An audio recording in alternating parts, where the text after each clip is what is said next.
Wrong one. Hey guys. I didn't position the microphone yet, did I? Well, we'll see how it works. Good evening. How is everyone doing tonight? Let's see about this music here. It needs to go down. That's better, I think. How's everyone doing? Oh, Draadstaal is here. Let's see. Intermit.Tech was first, and then Quinled was second, and then Damien S was the real first. Alexander Nikitin and Nigel Young, hello, this will be good tonight. I hope so. I didn't really have a topic, so we're just going to hang out, talk a bit, and while I do some stuff I need to do anyway. And Greg E says fourth. I don't know.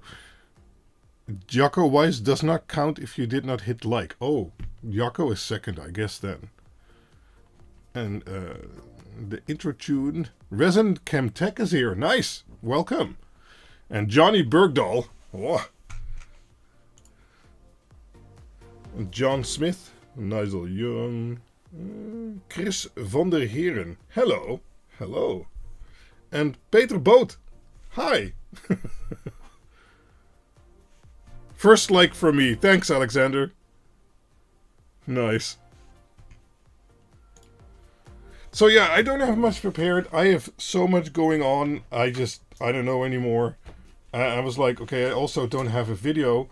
I was like, okay, well, let's just hit the live stream button. I have some random buck converters I still need to load test.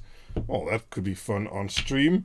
And then I have lots of hard disks which needs to be decaged for an upcoming project. These are my older Chia hard disks and they're being repurposed. Secrets time. No secrets. No. Not we don't start with secrets time. That's not what the YouTube algorithm teaches you. You need to end with secrets time. Let's talk about winter garlands and Quinled LED. What's a winter garland? Can I Google this? Winter garlands. Oh.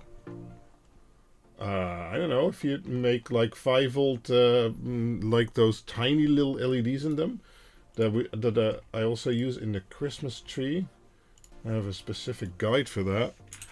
If you put those in there with a dig to go and a power bank, that would last a while. Something like that. Blow up stuff. Well, I don't know. We're gonna test the maximum load of these buck converters here, and then see what happens. But yeah. Wait, did I prepare this? No, I did not. These will need a 24 volt supply. Well, I can make a 24 volt supply. So, no, a 12 volt 12 volt supply. Yeah, well, I can make a 12 volt supply too, I think. Yes. Okay.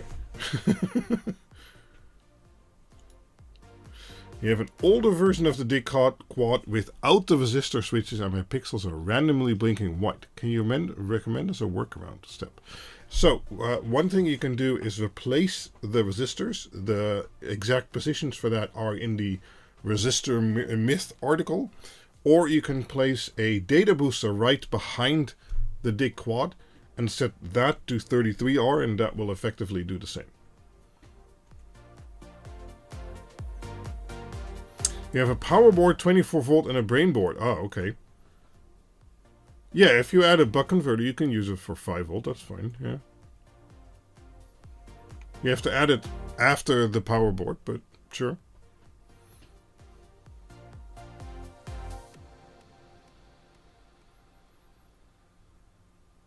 No problem, Robert.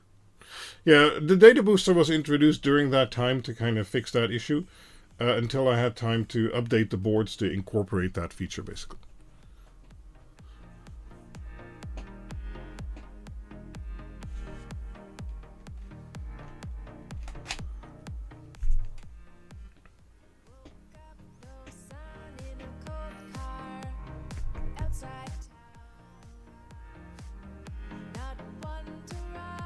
Wait, is the chat working? I don't think the chat is working, is it? Is the chat broken again? What? Let me try and redo the URL. The chat overlay's gone. Oh no. It is broken. Okay, let me try a different URL.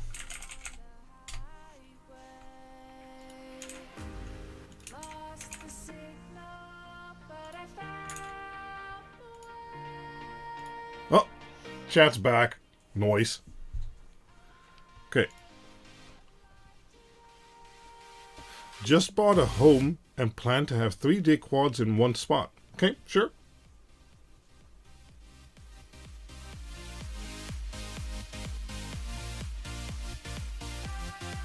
You have a video on a data booster where you look at the signals before and after the data booster. Well, the article about the resistor,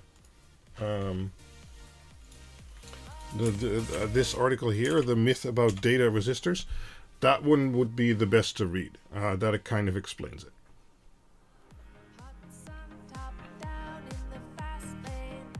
No, I meant the chat on the video overlay. I was reading the chat, so I mean.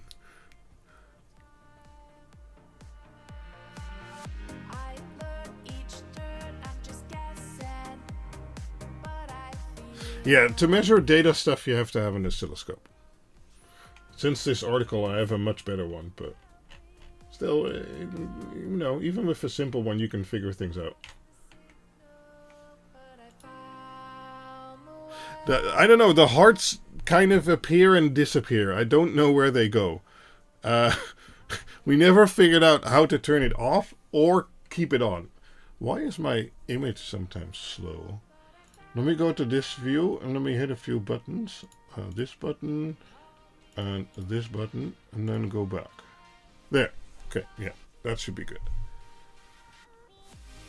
You're typing this on a pink iPad. Ooh.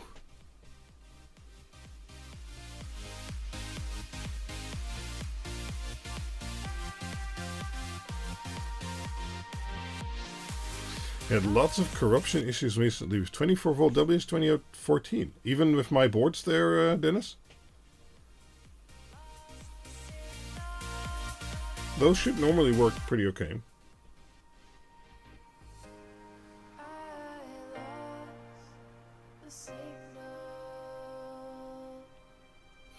Mario asks, your digital to analog boards, can you compare it to an IC used in an LED strip? Well, part of what the dig to analog uses is a WS2814. So in that sense, it uses the same chip, but then it has all kinds of circuitry around it to make sure it outputs it correctly to the LED strip. So to a dumb LED strip. Nigel Young, Quinled, have you seen a 1000 megabit Ethernet converter single fiber optic? Sure. You just need a converter box there, Nigel Young, a media converter. Those exist. Any news about your LED strip? It's in production. That's all the news I have.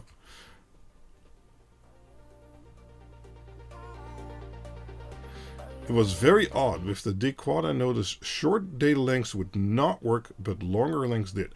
Well, on short lengths, make sure to put the resistor switcher on 249. And on longer lengths, if you're using bundled cable, the 33R mode for the resistor switcher is best.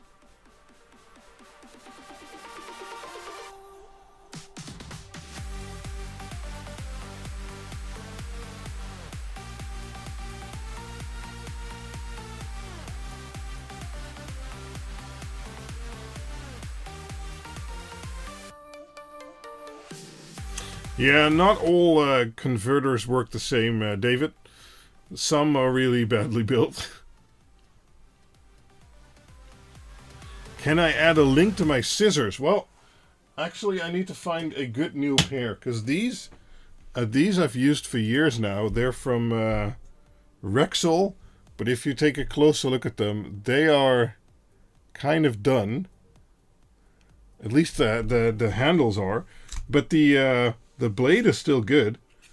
And yeah, these are Rexel titanium, but I haven't been able to find a new one that doesn't cost an astronomical amount. There, Rexel titanium. So I would love to add a link. I just don't know to where, because I don't think they're made anymore.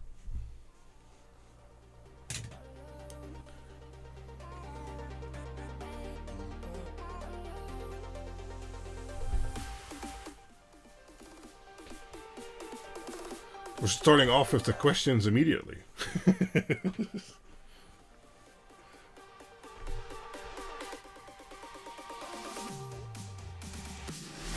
Ooh, Dratsal, that's a good question. I mean, I have the X1 Carbon, and it's great. I love it. Works absolutely great. And changed my workflow for the better 100%.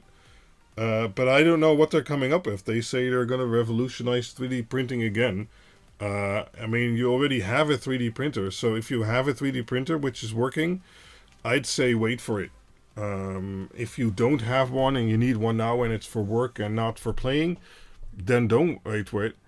But if it's mostly for playing and improving on what you have, well then, you know, waiting an extra few months to get the best, I would just wait for the Bamboo Labs at this point.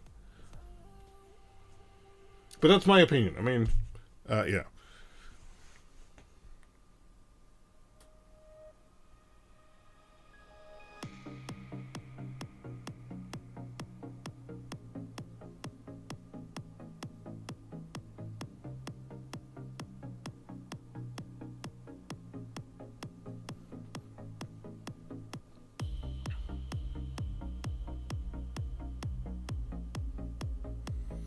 I guess while we're sitting here, we can do a drink. Some reason all my drinks have been branded, so now they're Beetlejuice drinks. I don't know. Well, I guess it's the same brand, so yeah. But I'm going with the exotic taste for now. Don't have any special drinks today. Oh, Dutch Taurus is here. Welcome. Anders Westman, are you using genuine JBC cartridges or some clones? If clones, have you found any good ones? I only have clone cartridges, and most have been okay. I mean, I don't do as extensive testing as SBC Electronics, but then again, you know, for the soldering I do, they're fine. They're great. They're a lot better than what I had before. So, yeah.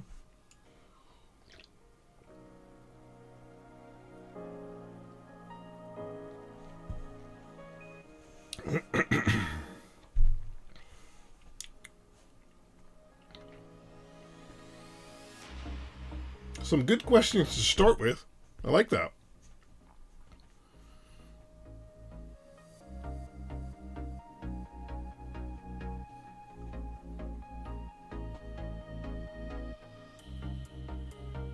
Oh, my desk is such a giant mess, but I've been stuck in so many projects. I guess some secret. Is it a secret? I don't know. Next week on Saturday, so not coming Saturday, but the next Saturday, I'll be leaving for Shenzhen for a week again. So we're going to meet up with Allnet and some suppliers and things like that. Don't know if I'm going to make videos again. Last time I made videos and then I took about a year to edit them. But you know.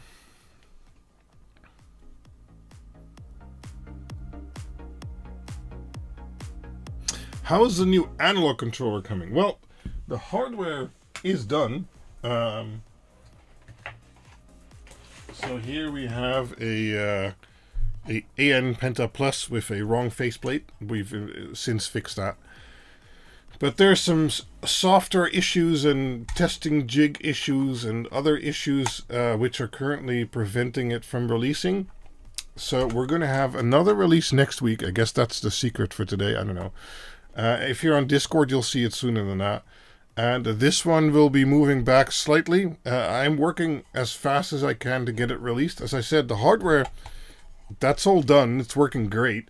There's just some softer issues in regards to testing and flashing and things like that. So while we get those ironed out, I'm working on the web pages and other things. And yeah. So that's coming. And the other one after that, the Intermit.Tech, so the 15-channel one, is also done hardware-wise. And it's also waiting for a release, but I can only do so much. So, yeah, it's coming.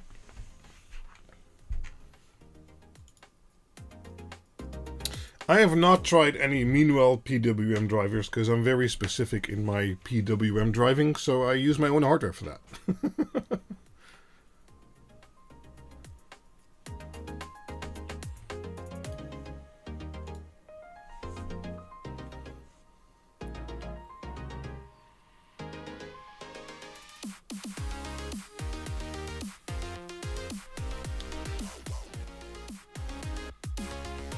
Can you say how your analog controller perform in low dimming situations? Is it comparable to an HD 108? What's an HD 108? Let me Google that.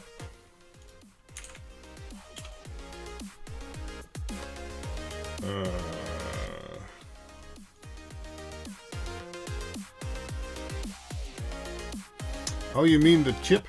The HD 108? So that can do 16-bit dimming, I think. My controllers can do... They can do 16-bit, but then you don't have a lot of PWM frequency anymore. So generally I run them at 12-bit or something like that, which in my opinion is already pretty good. So I guess they won't be able to match that exactly, but they can get pretty close.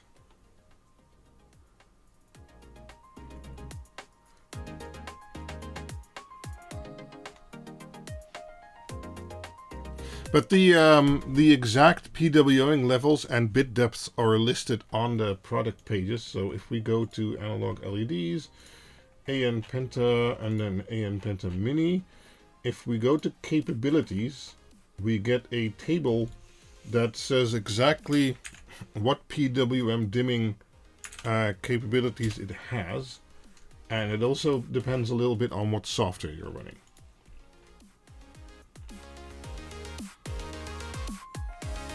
The upcoming Penta-Deca and Penta Plus will actually have a higher capability because it uses a better ESP32. So that's good to know. And those will also use a gate driver on all of the channels instead of just on some, like the AN Penta Mini, which also improves the accuracy or the bit depth you can achieve.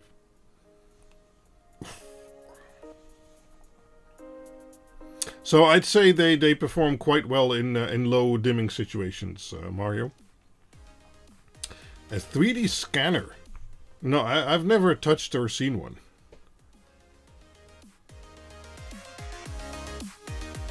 Then again, I also don't really have a purpose for them, so, you know.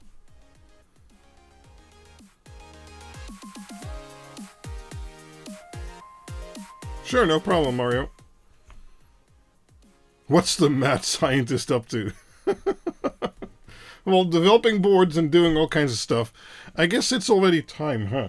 So while we're talking, I'm going to do one of the tasks I was going to do today. We'll do the buck converter tests later.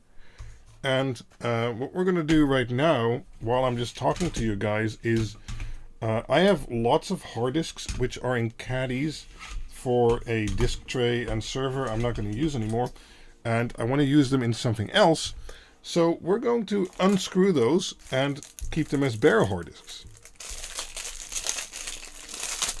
So I first need a little box for that. Ooh, the whole background went white. Interesting. So, because there's going to be lots of little screws, and I know I'm going to lose those. So I have a bunch of these boxes in stock. They're very cheap to buy on AliExpress. So I can keep all the types of screws and, you know.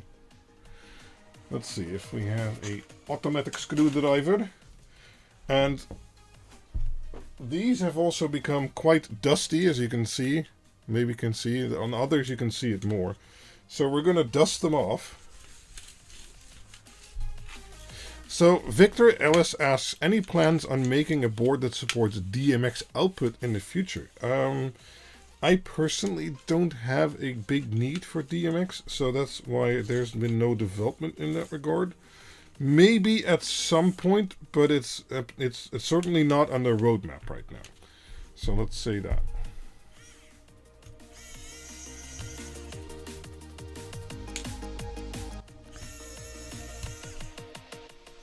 Although I have been meaning to do experiments with the Diff Advanced, for instance, because in theory, DMX is also a differential signal, so it might be compatible. I don't actually know. Okay. All kinds of dust everywhere. So these are the hard disks I used for my Chia project, and they're shucked drives, but they're Exos X16, so they're enterprise drives, 14 terabytes, and I'm going to reuse those in a certain project.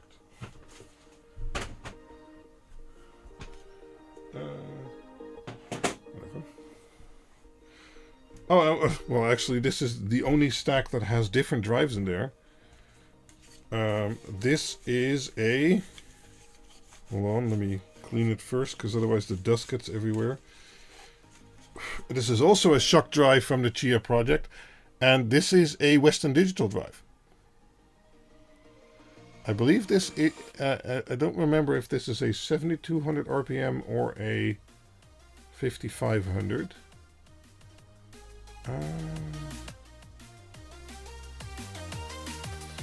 I don't remember. It's okay, it's 14 terabytes, that's a nice size. So this is from a different disk array.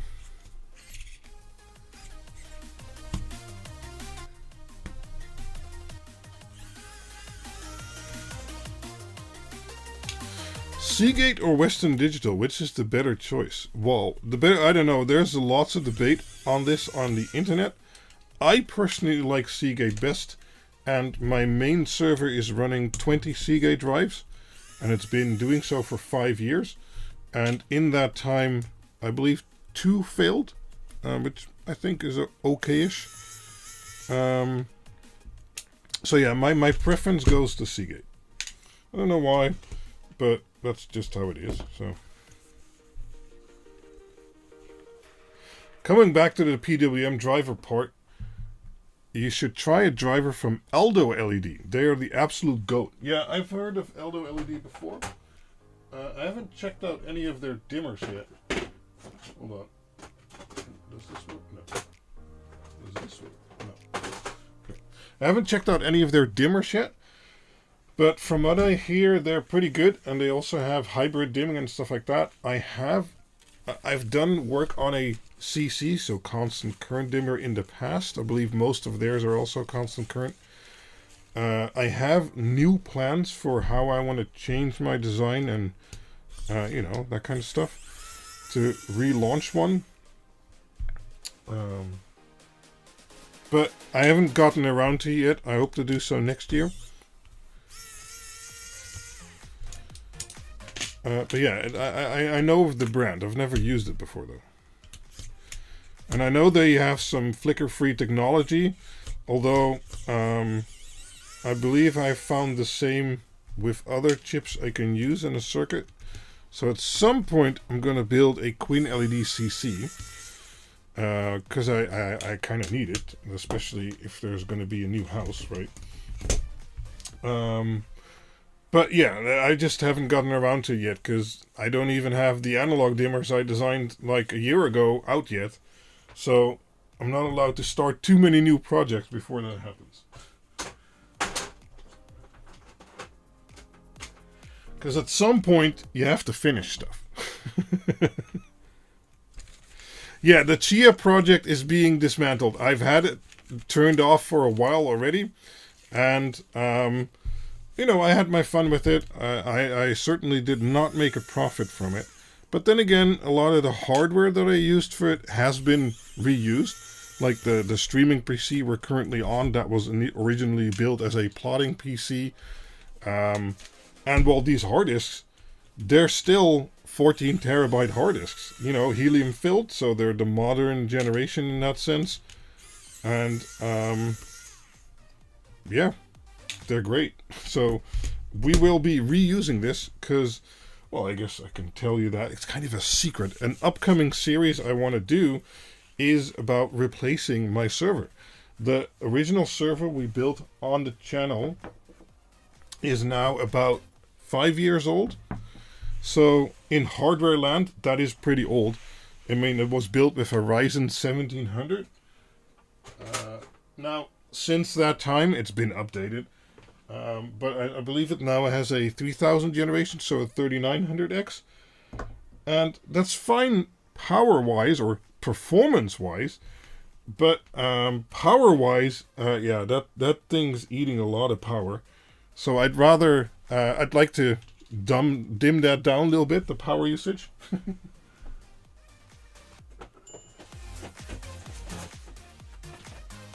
And then worse than that, I also have a cluster running, and it's, you know, eating all kinds of power.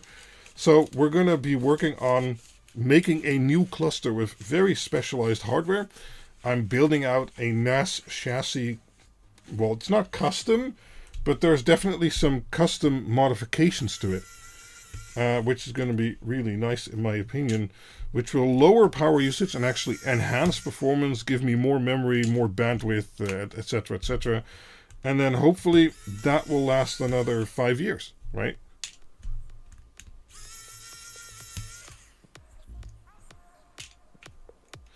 If you want, I can send you a CV PWM. If no, that's okay, Rob from Gills.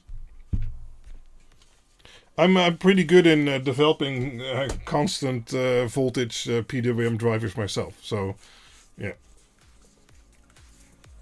I mean, that's the analog boards we're releasing right now. So, come on, this has to fit. Doesn't fit. Damn it. Okay, can I make this fit? Yeah, good enough. Yeah, so on the server project, I guess this is a secret, I don't know. We're going to move away from one big monolithic server to 3 lower power servers, which actually are better performance, but much lower power, and replicated arrays and things like that. Replicated VMs, actually. So, yeah.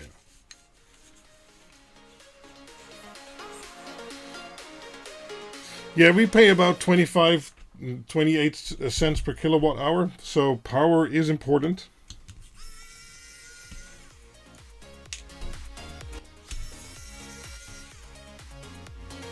Oh, Dutch makers here, nice.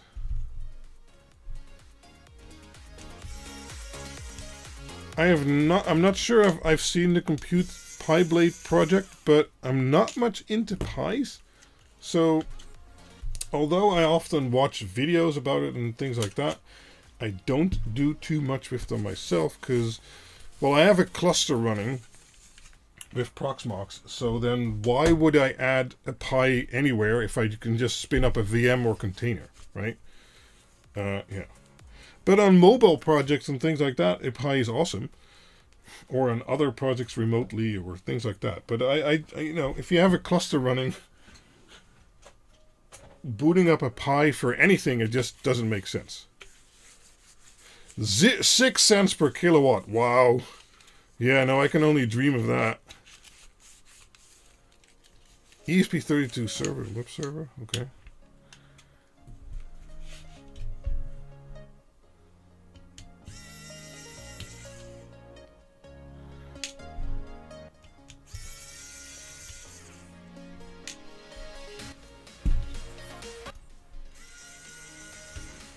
The Quinled project, well, it's on hold, but I'm hoping to do stuff with it again next year, or maybe the end of this year even.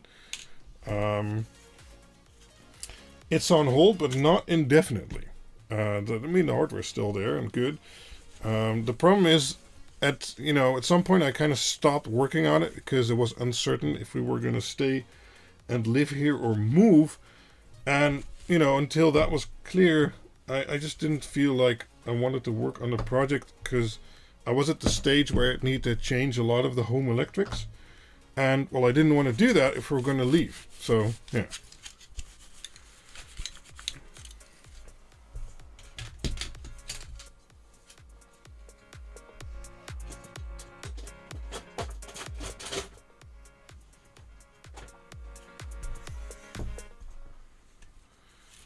Oh, wow. 10 cents per kilowatt hour. Yeah, that's good. Now, over here, we pay at least 25, if not more. Rent or bought house. We currently have a bought house. I actually started the YouTube channel with that about 8-9 years ago. And we're looking at buying another plot of land. And then designing our own custom house for that again, and then moving. So in that house, all the electrics and things like that will already be adjusted to have the Quinled project integrated into there, instead of having to retrofit this one and then when we sell it, have to undo most of it again. That wouldn't make sense. So then I kind of put that project on hold. But yeah, who knows? Maybe we can start it up again at some point.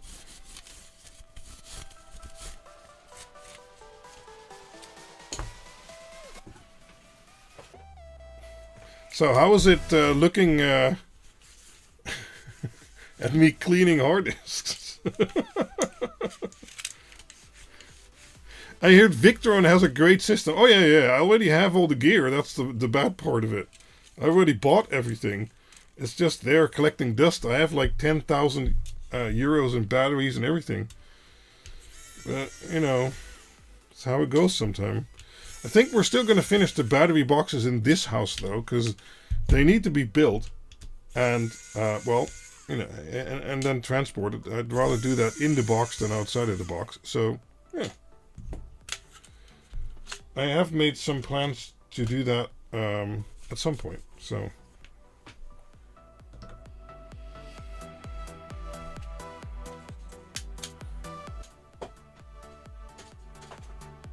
Yeah, energy prices can be quite high here in the Netherlands.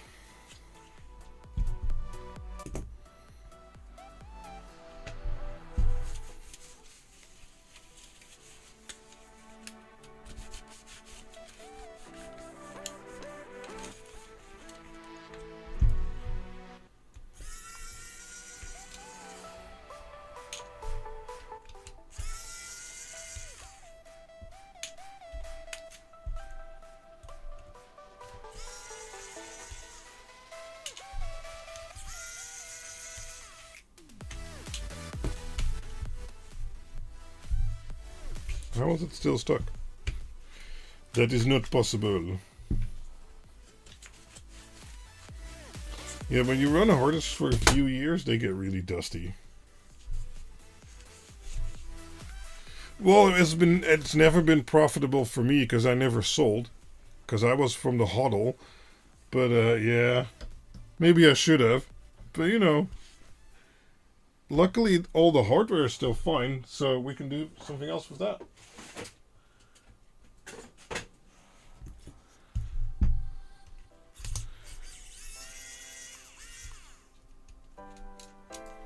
I mean, the most expensive part of building a NAS, or especially a NAS cluster, is the hard disks. But I already have those. Dusty and everything.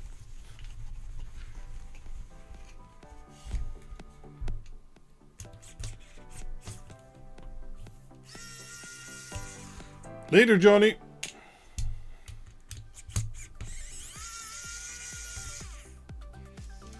Do you have any solar panels? Yes, I have 44 solar panels, 12,000 watt peak.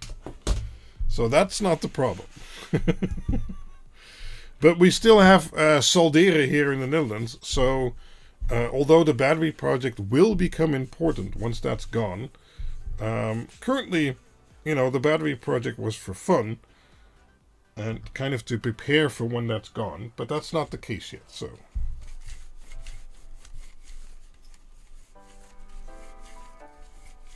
take a good look at those bustimus. What?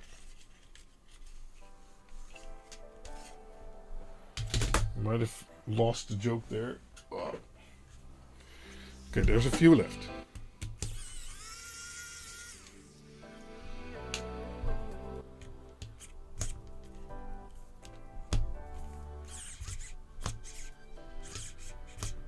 Come on, Screw. What are you doing?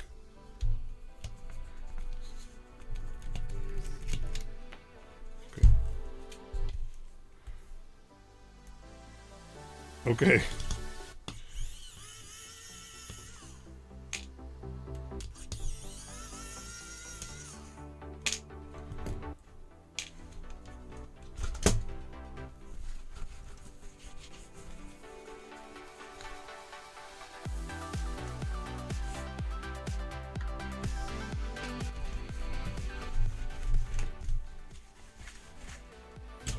Okay. I believe there's 2 more. And then we'll count them and see what kind of arrays we can make. Who's been working on an integration for Home Assistant? Johnny has?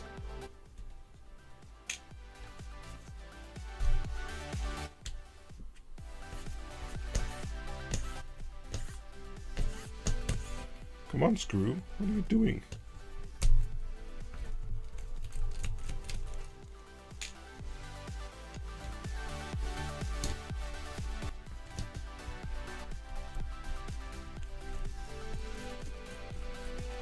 The bus time's at his place. Oh, okay, cool.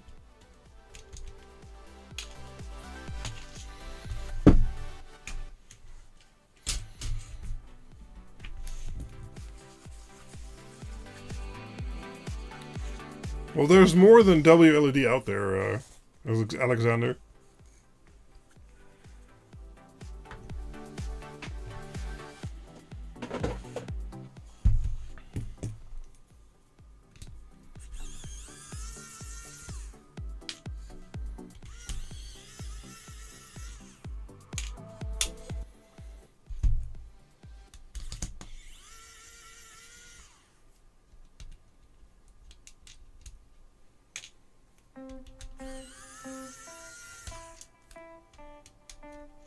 Quinled firmware.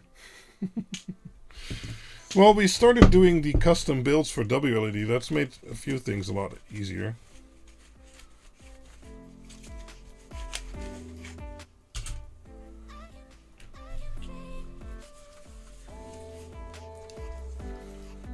Okay, so let's get these caddies stored away.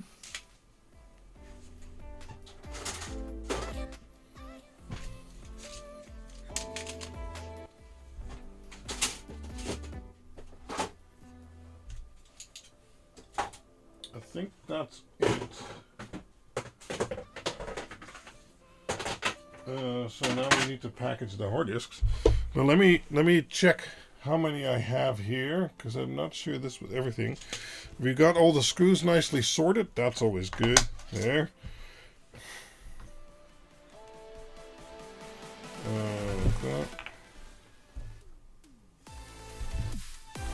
Because I believe these are all the same Exynos drives.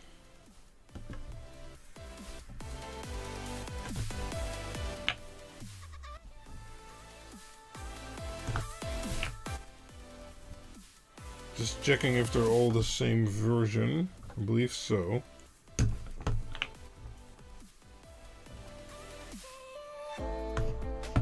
No, my boards all ship with WLED because then they work standalone out of the box, but you can easily reflash them in ESP Home. I use a lot of them with ESP Home myself.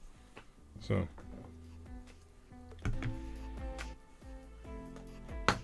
Oop. So we have 4 high, 3 wide. So that's 4, 8, 12, 16. Okay.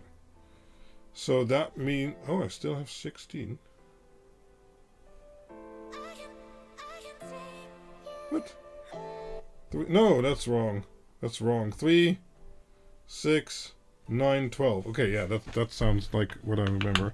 Okay, I have 12. Okay, that's too bad, because if I had 16, I could have created 2 more arrays. Okay. Sorry. Yeah. I know. Sorry. Yeah, that's plenty of terabytes to create a nice array. And then I still have these 2 WDs, but you don't really want to mix different types of hard disks if I'm using ZFS, which I plan to do, so.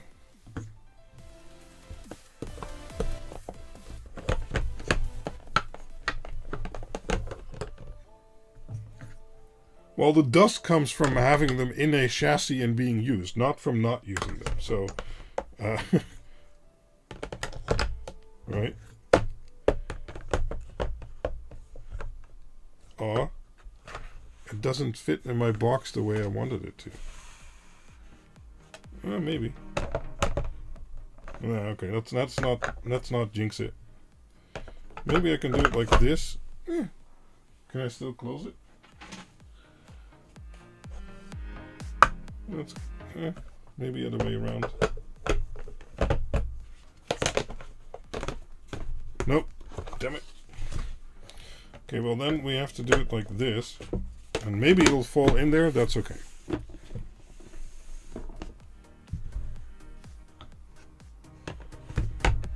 An arcade server. Oh.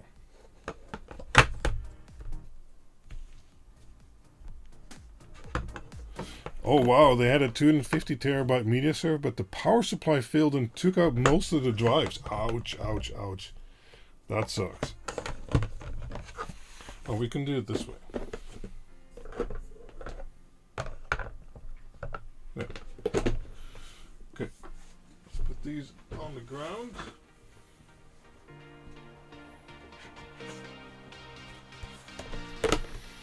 I guess I need to put the WD drive somewhere, huh? Oh, those do fit here. Those will be my spares or something, I don't know.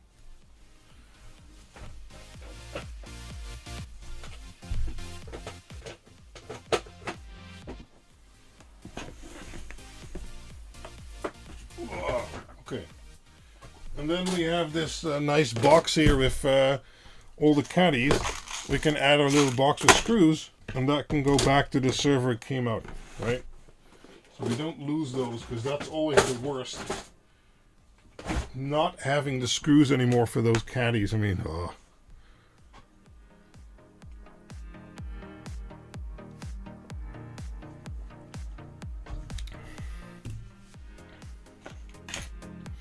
Okay, well that's one project done, but for the same project, or for the same future project, I need some 12 volt to 5 volt buck converters.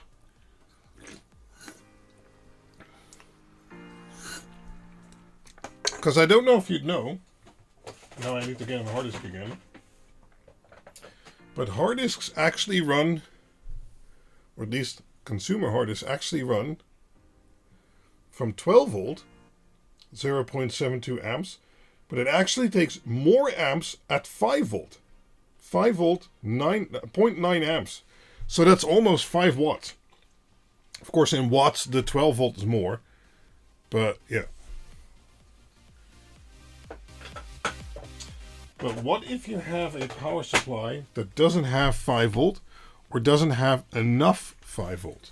Well, then you build it yourself, using some buck converters. And we have various types here. Because you know me, I order all kinds of stuff on AliExpress. So let's take a look at the types we have and test a few of them. Let's open this one up. Oh, Nova Scotia. Welcome, Spiffy Labs. Okay, so we have some from Top Sun.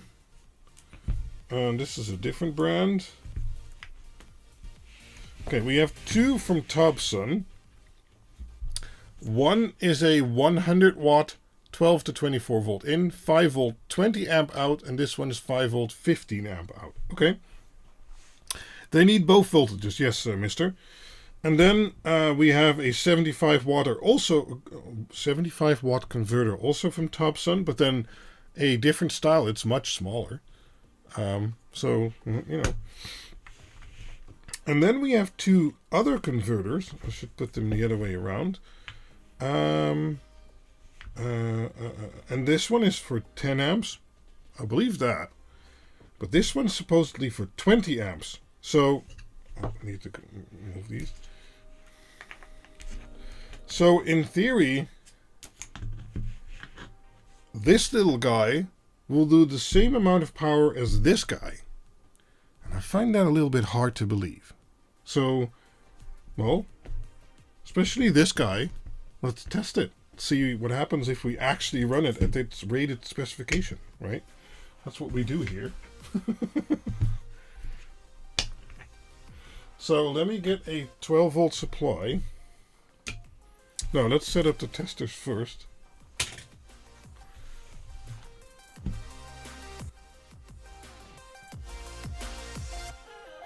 Yeah, I believe in the hard disk, the spindle, so the motor that spins the platters, is connected to 12 volt. And then the actuator and the motherboard itself is connected to 5 volt. So it uses both. Okay, let's get some power supplies.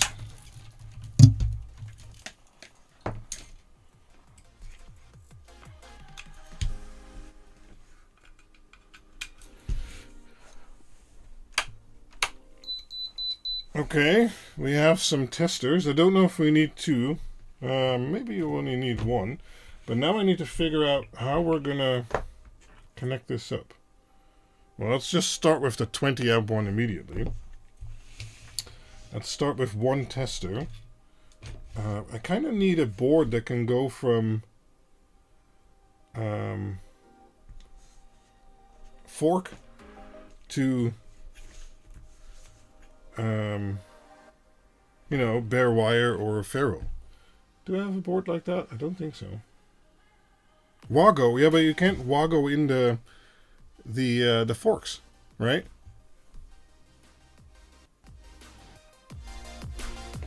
It's kind of hard. Let me think. Do I have a board like that? No, but then there'd be a fuse in there and stuff like that.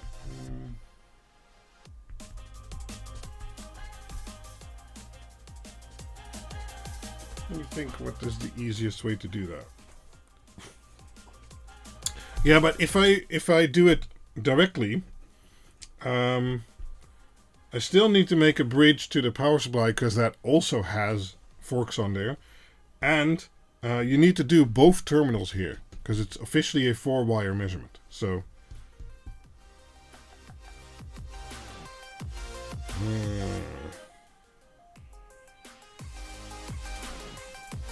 yeah, no, I don't want to push it through here. That's too thin. How are we going to do this? Let's see what's on my 12 volt supply. I don't actually know.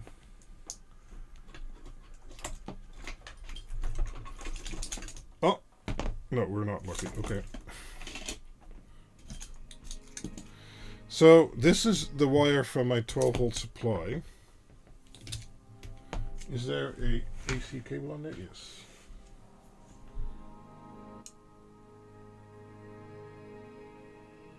Well, it depends on what the buck converter is actually rated for there, Red Dog. This one can do 12 to 24 volt in, so it's likely rated for like 10 to 32 volts or something like that. So then it would be fine. Create a new wire without the forks on the end. Yeah, but then I'd still have to unscrew this or redo it.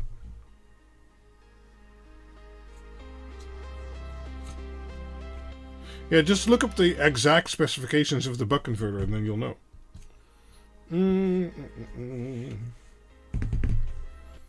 Did I ever create a board that has that? Hold on.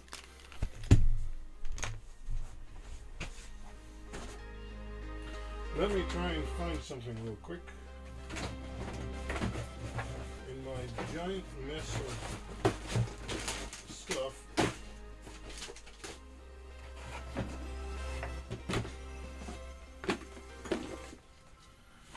I think I did. Huh. we might be able to use this.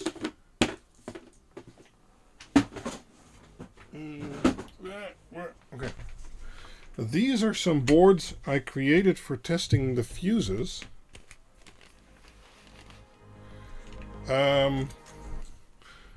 But I did allow for this type of input because I also wanted to test those terminals, and they're in parallel with these.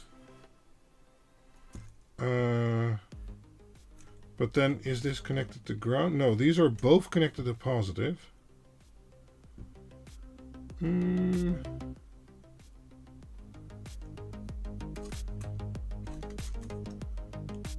me think.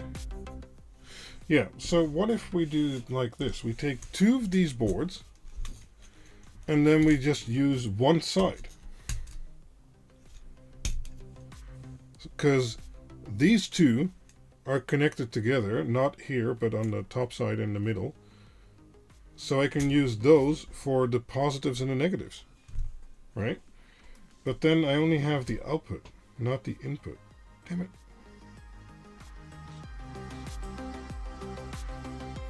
Oh wait, I can connect all grounds here.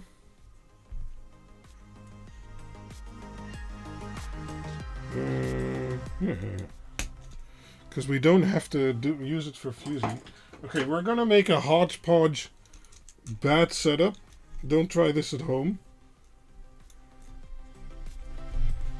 Because we just need to connect all grounds. So we're just gonna connect all grounds to this terminal here.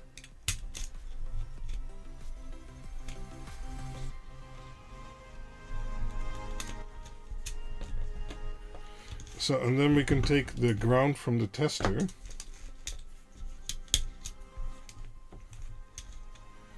And we can connect it here.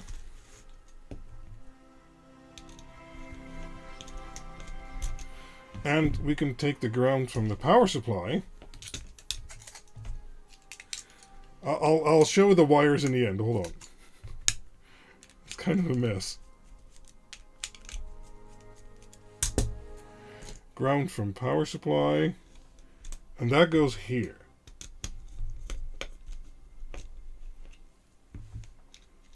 I don't know.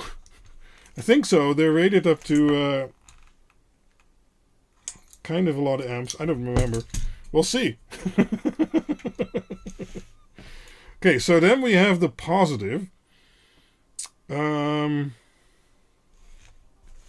I guess we do that on this board. I don't know. We have the positive input.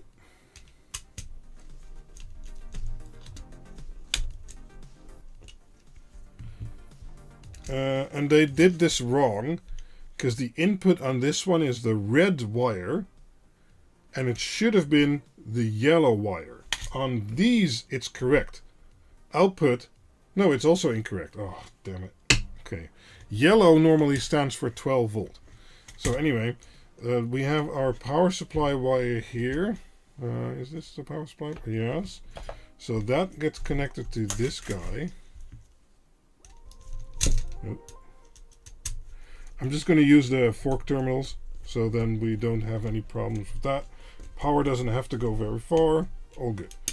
Okay. And then we still need to connect this together. Oh yeah, we can do it here. So this then will be the 5 volt side. This is such a mess. Don't try this at home.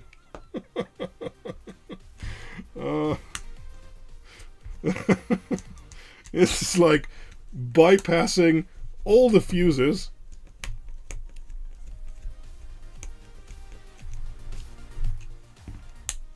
Okay, let's run through that again. Okay, so we have 12 volt coming in from the power supply.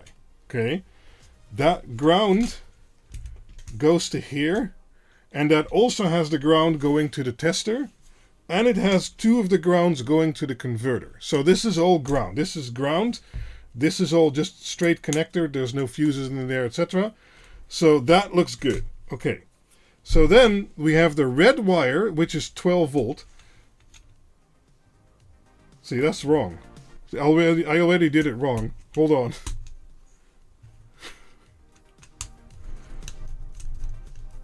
Where's the safety glasses? Okay, let's go again. We have the power supply wire, which is 12 volt, going into this terminal. And then we need input. Input 12 volt is red. That goes here.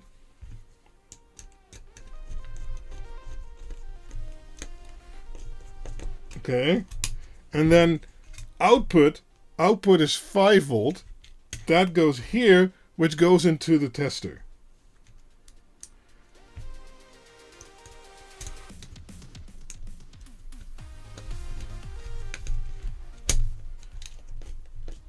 Okay.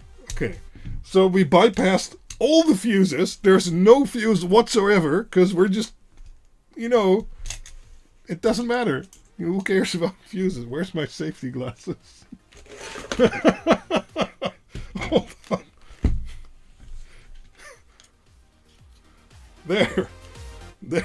There's our safety. Our CAO, Philip, will be happy, I hope. Okay.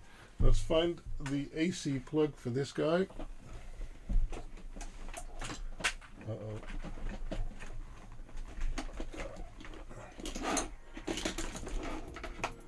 Okay. There. Let's turn on the multimeter, because it's always fun to measure things.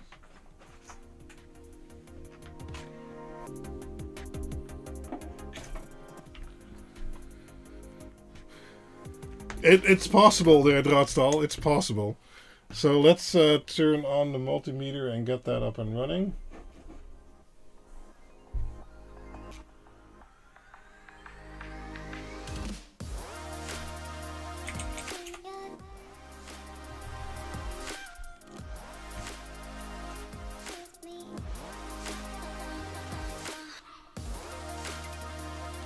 Okay, good. Now, should we do some continuity measurements just to be sure?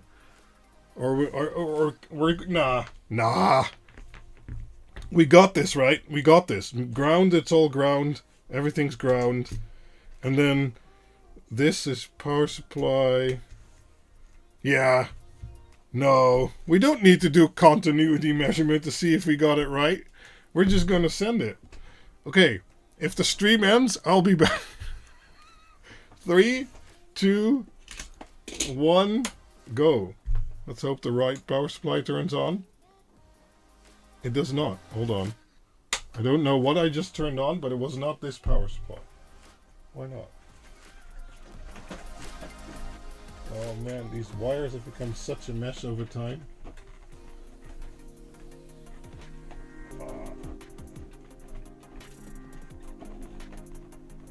Hold on.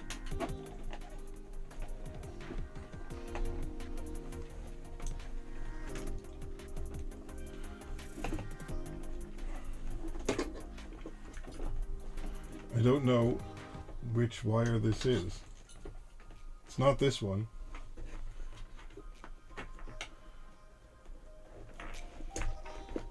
What? That's not possible. Hold on, I need to find the right plug. Not enough outlets, exactly.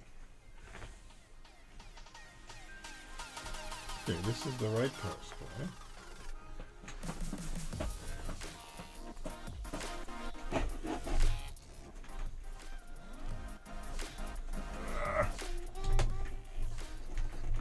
Where is it going? How is this even possible? At some point, this was an ordnance mess. It's now not so ordnance anymore. How is this even possible? Hold on.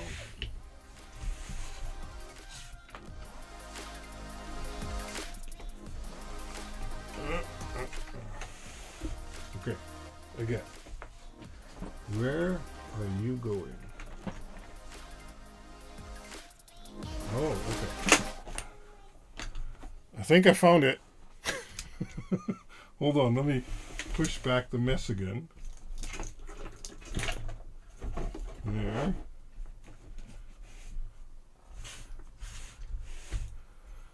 Okay. Multimeter. Multimeter still working? Yes. Didn't wreck the UTP cable this time. Okay. So this, I don't know what this was connected to, but you know. I have to fix my screen. There. Power! Yes, the correct power supply turns on. Oh! And we have 5 volt. So let's measure it real quick. So, we'll need to touch ground. So we have shared ground with everything. And then we have this guy. 12.1. Excellent. It's a Meanwell UHP 500, so it can deliver 500 watts. And 5 volt. Good. Didn't make a mistake. Well, I made a mistake, but I corrected myself in time. Haha. Okay. So, well, this is supposedly a 20 amp supply. So we're just going to send it, right? We're just going to go 10 amps, go. That's uneventful. We're drawing 58 watts.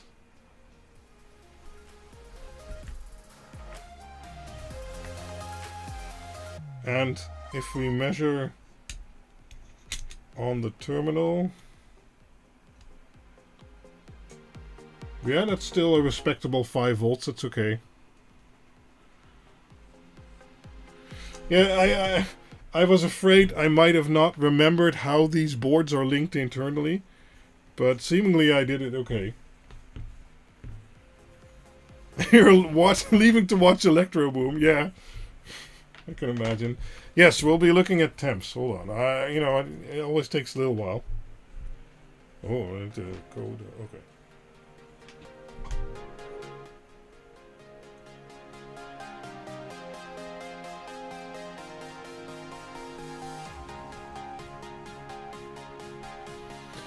So, oh, this wire here is about 30 degrees. And then this wire here is 27. Which wire is this? Oh, this is the ground to the tester. Okay, makes sense. Yeah, and these two are the 5 volt wires. So it makes sense that the 5 volt wire is warmer. So this is the 12 volt side, and this is the 5 volt side. But you can see my finger is still way warmer. So you can see my finger impression there. Okay, so it's doing that. Let's go to 15 amps. Wow. I kind of expected this converter to not do what it said it would do.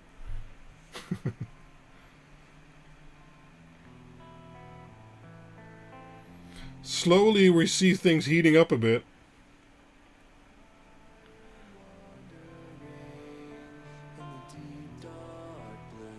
But I mean, there's 15 amps going through that wire. I can imagine it heating up a bit. That's fine.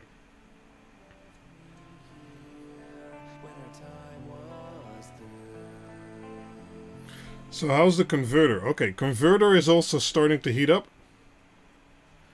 But I mean, 30 degrees is nothing. And we can't really measure the other side because that's metal. It's not reflective, but you know, it's still metal. Oh. How are my boards?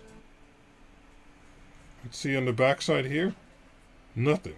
Okay. Seems I'm able to build decent power supply boards. Yeah, almost nothing. Okay.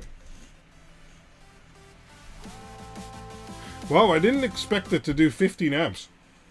So that's actually quite good. Now we're seeing 4.795 volts. But that's probably just drop on the cable. Because if we measure here... wrong way around. Here we get 4.95, and let's measure this one. Yeah, okay, we have to measure here and... Oh, actually here.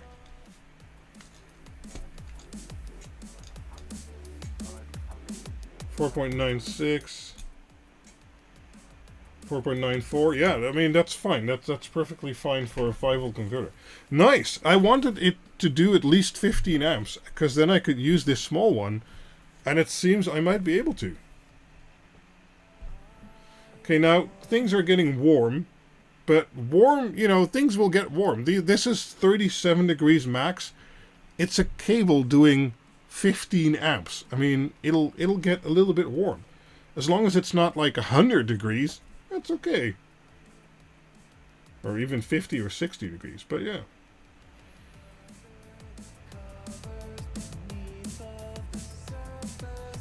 So the wire that's connected to the converter is actually 14 gauge. That's pretty good too.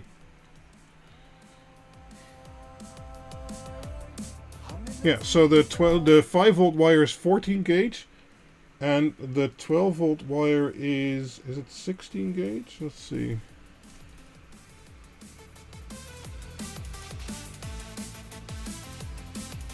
Can't quite see it. Don't know, but at least the yellow one, which is the one that counts the most because it has the lowest voltage, is 14 gauge.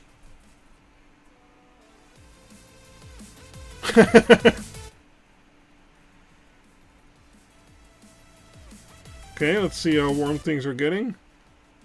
Well, let's see, 35, 37, 38, that's perfectly fine. I mean, is it warm? Slightly, little bit. Not that bad. I mean, the tester's warm. The tester is 105 degrees, but that's also normal.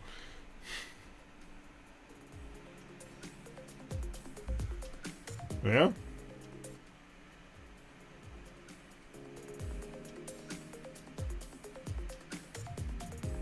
Let's go 18 amps. Wow, this thing just does it. I'm surprised. I was thinking, okay, I need this giant one here to be able to do this. But seemingly this small one here is fine, and that actually works much better in size. So what will be if I connect AC to buck converter? Will be explosion. I don't know, but it'll probably die.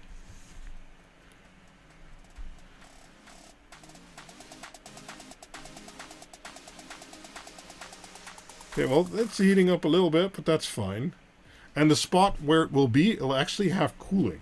So, yeah. No, we're not going to check that, Alexander. Sorry.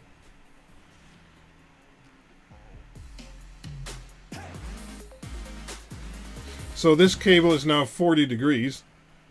I mean, there's 18 amps running through it. Okay, let's go for broke. 20 amps. Wow. The little buck converter that could. I really didn't think this was going to work.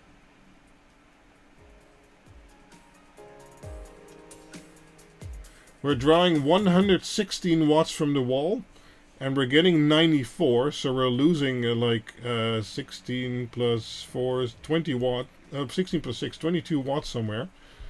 But that's probably in the cables and the conversion and things like that.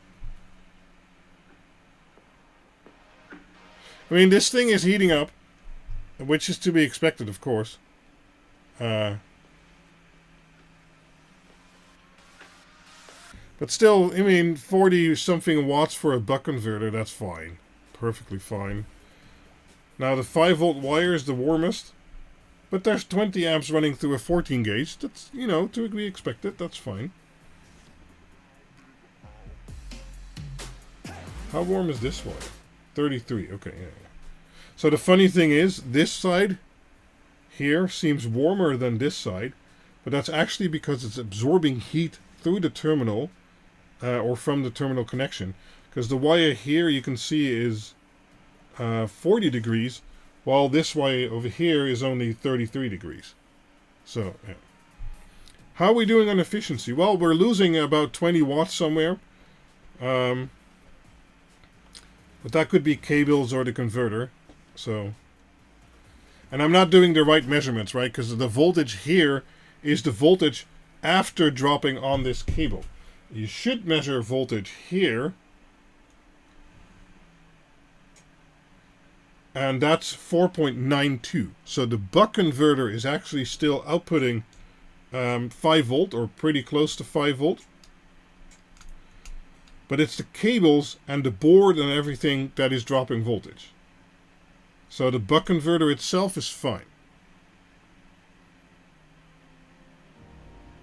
So you might be misled by this figure here. But that's actually just from the cables. From this cable here to here. Yeah. Well, it's been doing this for about 10 minutes now. The max rating, well, I don't know. I guess we can blow it up and I'll order more because I need 3.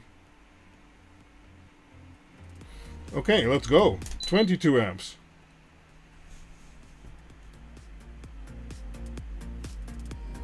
Yeah, things are getting warmer.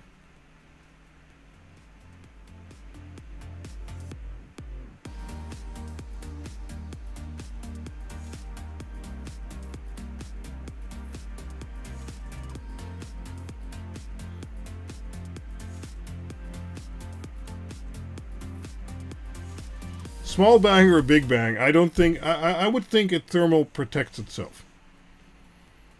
It's still only 50 degrees. And as I said, the application where I'm going to... Whoa, okay, yeah, okay. Ow. It is heating up. Let's see if we can measure this side. Not really. Maybe. Hold on, let me show you. Come on, camera. There. So this is heating up. So that means the heat... Okay, if you measure it directly on, you can't measure it. But if you, measure it, you can see it. But as I said, the place where this is actually going to be is going to have a decent amount of airflow. So that's actually no problem. Can you hurry up and make it explode? Okay, let's go to 25 amps. It's rated for 20.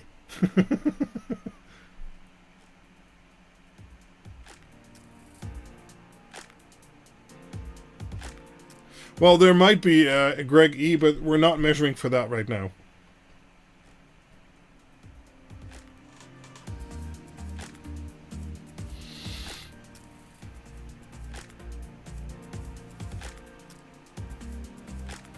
So now we're at 147 watts in, and at the end we have 116 watts. Now that doesn't say anything about the efficiency of the buck converter, because, well, there's all these wires and boards and things like that involved, and connectors, and yeah, I am thoroughly impressed. Let's measure voltage again.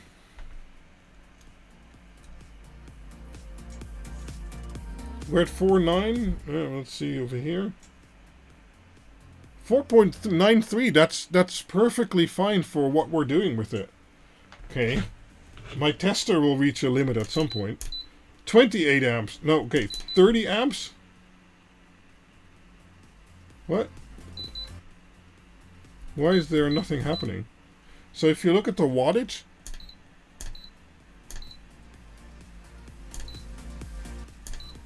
I think we reached the limit of my tester. Yeah, it doesn't do it. It just doesn't do anything above that.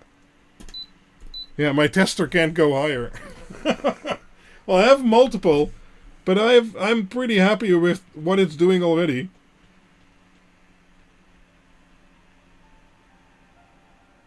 Okay, let's do another test, right? Let's see if it blows. We turn it off. We set it to 25 amps. 3, 2, 1, go. Wow. Okay. No going up and down, whatever. Delivering 25 amps straight cold start. Oh wow, this connector is now 54 degrees. Again, if you're doing 5 amps, that's not good. But if you're doing 25 amps, it's to be expected. Yeah, we want to go for broke, right? So, let me see if I can wire this up. We need 5 volt here. We can do that through this fuse. I don't know if that fuse is blown or not.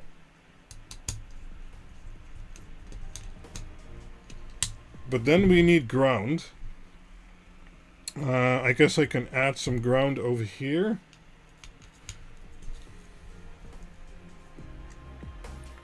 Doesn't matter too much.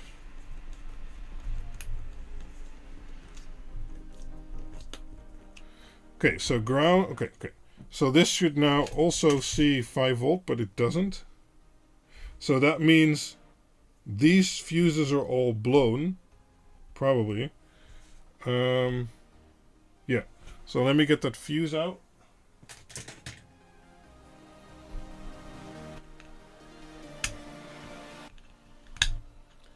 Come on. This is not the right tool. Oh, this is better. Okay. Unless this fuse welded itself in there. No. Okay. And let's see what we have lying around. I should have some fuses that still work here. Let's put a 5 amp fuse in there just for fun.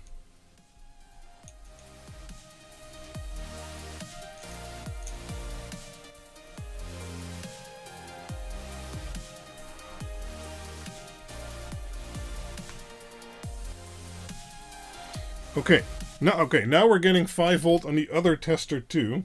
Wow, that buck converter is still hot. Ah, okay. The buck converter is hot. Yeah, the buck converter is like 57 degrees.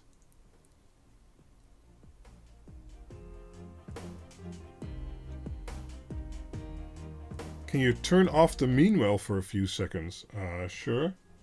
Oh, you mean have the testers going? Well, we'll first find the max capability. Of course, it's already heated up, but let's just continue. So 25 amps, go. It just does it. Nice. And then here, let's start with 5 amps, because that's the fuse we have. Ah, okay. Okay, now the voltage sagged. Okay, let's go down. 1 volt? What? Okay. It can do 26. 27. 28. 29. Okay, it's limited at 30 amps. So if we go to 26, because this is on 25 amps, right? And here we can go 4, so that's 29 amps. Poor little converter. So now we have a fuse that's heating up.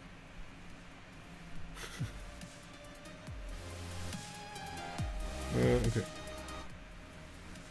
This wire. 45 degrees. I think it's overcurrent protection, yeah. But this little diamond here, does almost 30 amps. And then somebody asked, could you cold crank it? Okay, let's turn off the mean well. So the mean well is off, but the testers are still set to on. Okay? Let's turn on the mean well. Okay, mean well's on. Okay, it can't do that cold start, but let's turn this one off. Okay, let's turn this one off. So this one is still set to 25 amps. Let's turn on the mean well.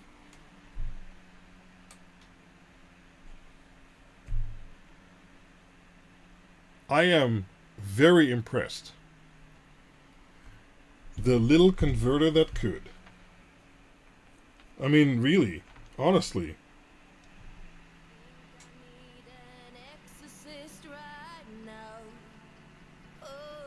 And we've been hammering this thing for 15 minutes. It's not like it was like a half a minute load or whatever. It's been doing this for a while now.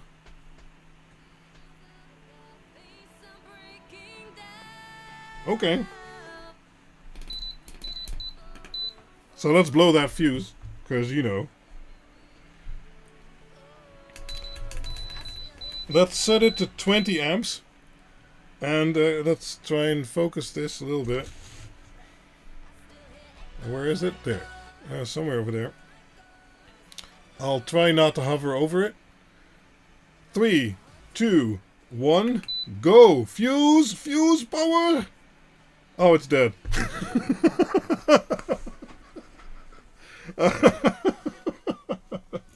Okay. Kill the fuse. Great fun. Okay, hold on. I'll get you guys a link. Oh, wait. There's still power here. Oops. Well, you didn't get magic smoke, but you got magic sparks. How's that? So let me find that listing. I'm very surprised. I bought this thing thinking like maybe it'll do 10 with bursts of 15 amps, right? It'll never do 20 amps continuous. I guess I was wrong.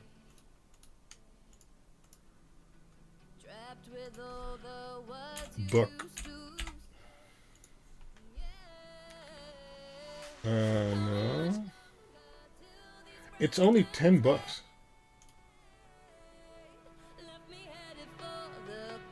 It's not eligible for affiliate. Damn it.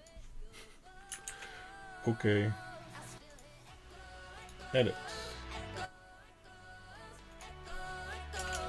20 amp buck converter. So if you want to do me a favor, open up AliExpress using the generic AliExpress link a little bit down below in the description, and then click on the non-affiliated link, and often I still get a little bit for it. Yeah, but it's $11 including shipping. I don't know what to say.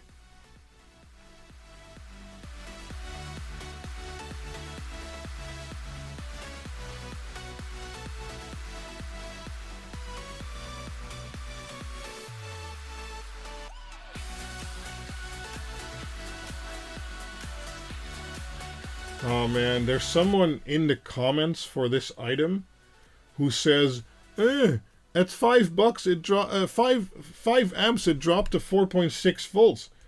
But as it looks like he's doing a 2-wire measurement, so that likely isn't even true. I guess I should leave a review too, huh?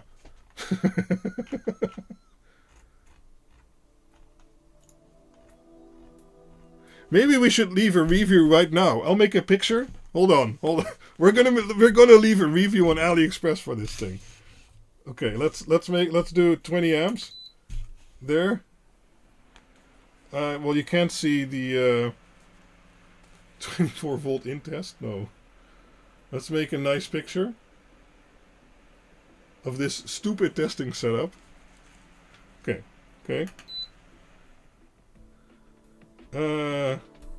Hold on, let me open my AliExpress.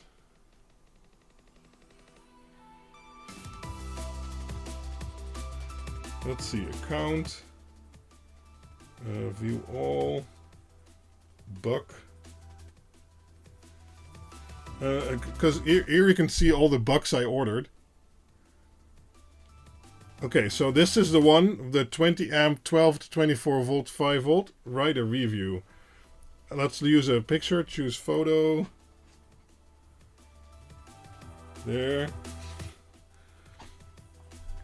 Tested it during live, Tested it during live stream on Intermit.Tech YouTube. Did up to 29 amp continuous or 25 amp cold start, way above expectations. Would get warm but not hot. Excellent converter. PS. Voltage seen on meter is because of cable drop. Output measures good 4.95 volt. Excellent. Yes, good. Yes, yes. Okay, share review. There, beam.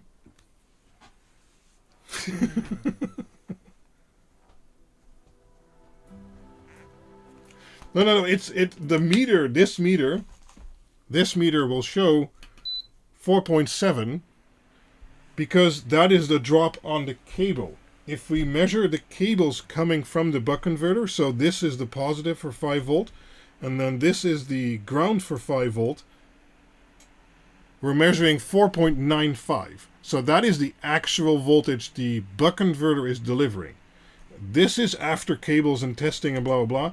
Officially, I should use a 4-wire tester and then it would show the correct voltage. But because we're not doing that, we can measure the voltage right here, and then it is the correct voltage. Give us link. Oh, the link's in the description. If you open the description, it should have updated, and it should be right there.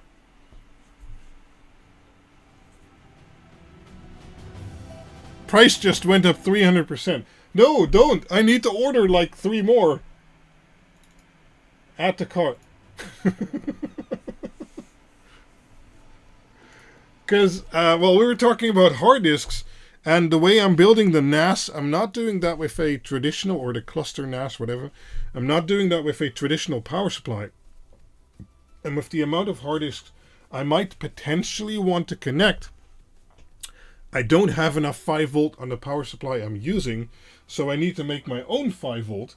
And I was like, okay, well, let's buy like a few buck converters here to test a decent 12 to 5 volt buck converter. And I have these load banks, so I can actually test that.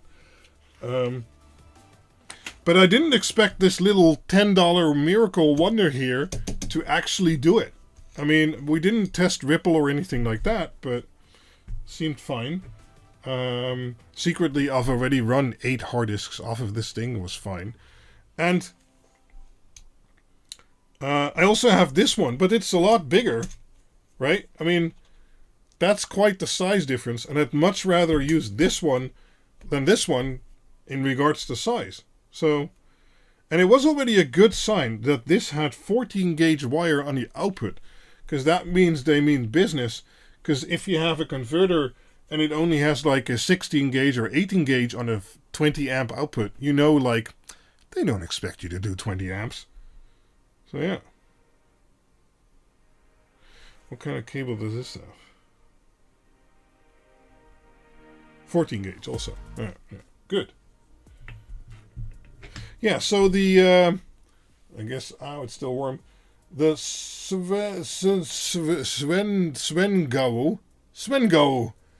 20 amp 5 volt output, 12 volt input. It will do 20 amp output easily. Well, not easily, but it'll do it just fine. The grounds are not isolated. No, never on these. No. I also hooked them up together here, so you know.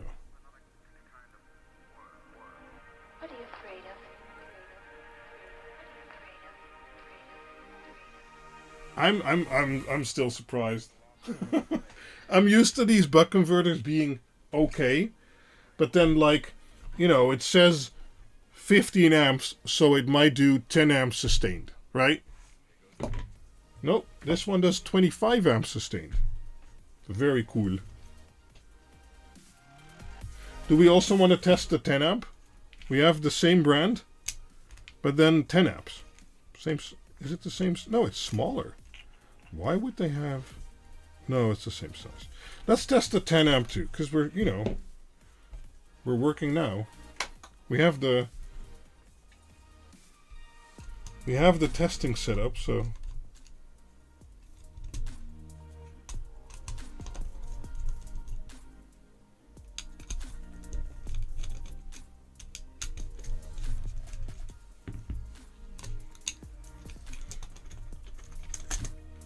Okay.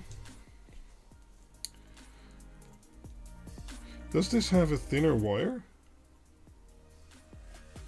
They talk about another kind of world.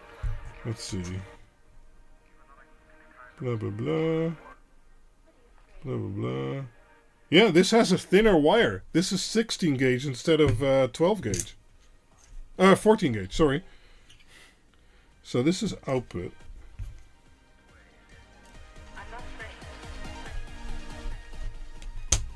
So they expect this to do less because it has a thinner wire.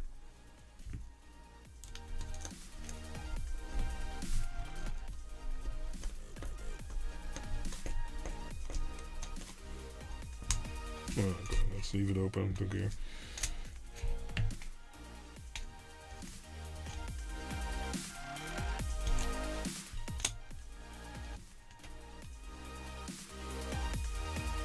Hold on.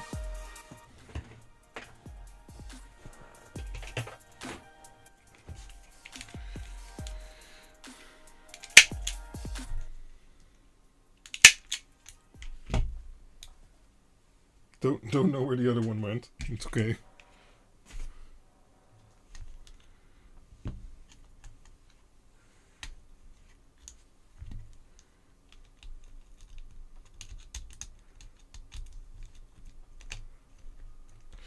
Well, I guess we can just put it in here. That's fine.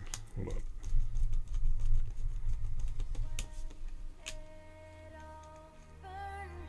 When it all burns down, the music is going grim.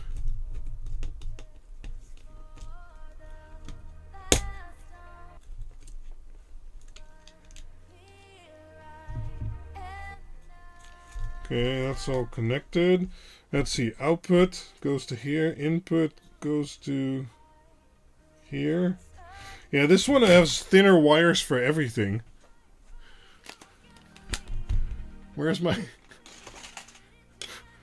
eyes, man? Need to protect my eyes. Okay. Let's give it a little bit of air to breathe. Oh, here's the other one. Okay. Okay, let's turn on the 12 volt. Okay. We're getting 5.1 volt. Well, and nothing on this one because we didn't replace the fuse. Huh. Do I have another fuse here? I have another fuse here. It's another 5 amp one. There, fuse.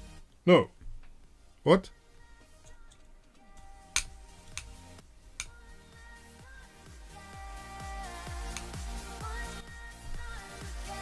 Oh, it's still on. Oh, okay. Okay, it doesn't do 20 amps. Because this tester was still set to 20 amps. Okay. Let's start with 5.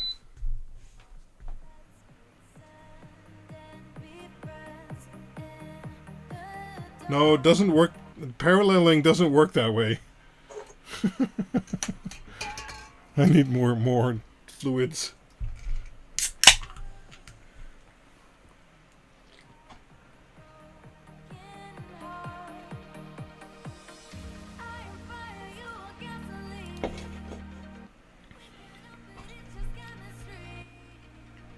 Don't care, just do it. No.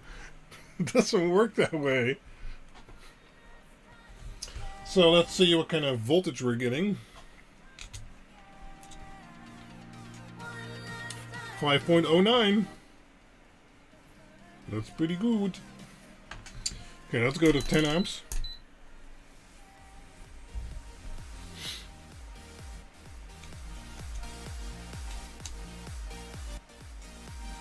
$5.05.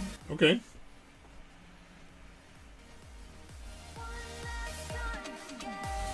So let's see how much more we can do. 11, 12,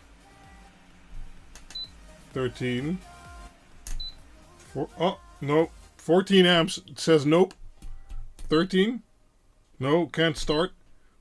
12, can start. Okay, can start at 12 amps. Okay, let's run it at 12 amps for a while.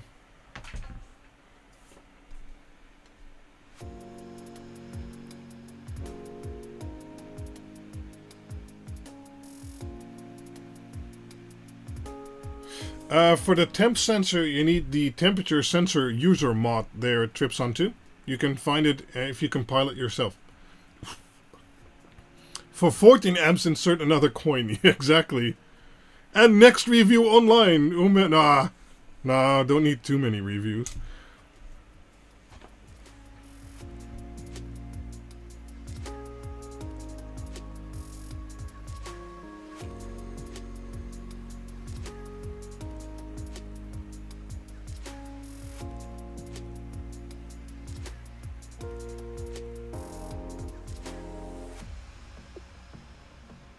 Yeah, these boards are handy for this kind of testing too.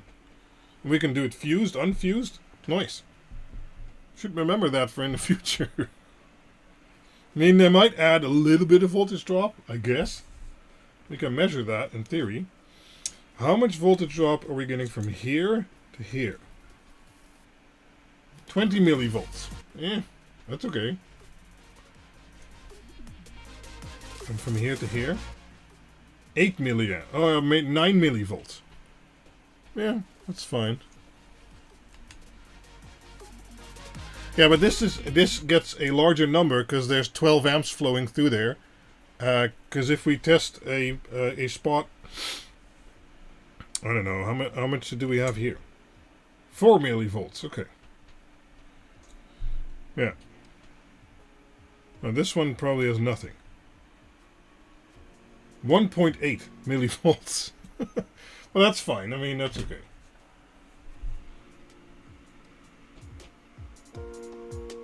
Yeah, I should remember that I have these. I made them myself. So, I mean, they're the Quinled LED fuse blower board TM.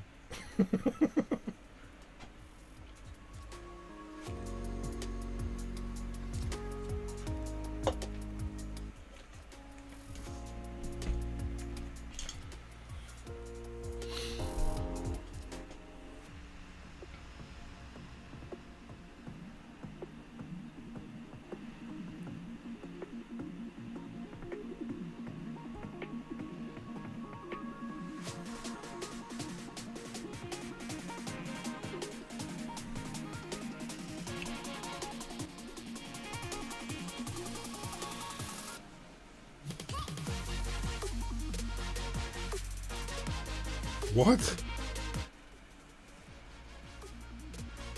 What are you saying, Gizmivo? Let's see how warm it's getting.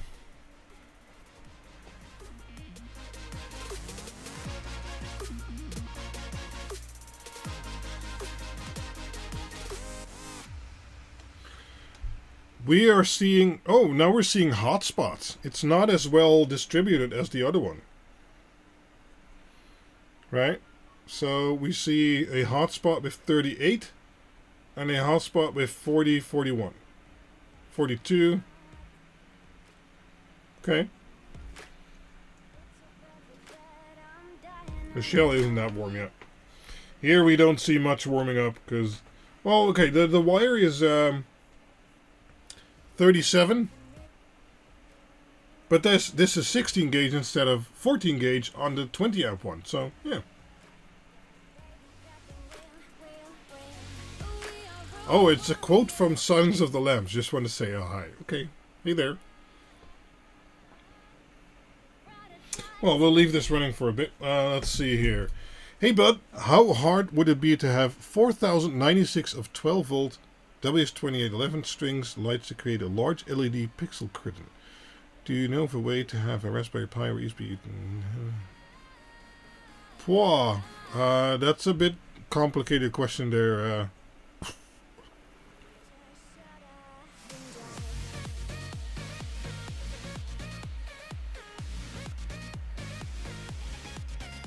Yeah, I'm not sure how you would drive that exactly. You could do it with an ESP32 and like a DIG Octa, for instance. Then you'd have the power and the data outputs. But 4096 pixels will be like 20 to 30 FPS max. And you would have to deliver the data in ArtNet form, for instance, from a Pi or something else. That's the way I would look into that LFGO or chiller.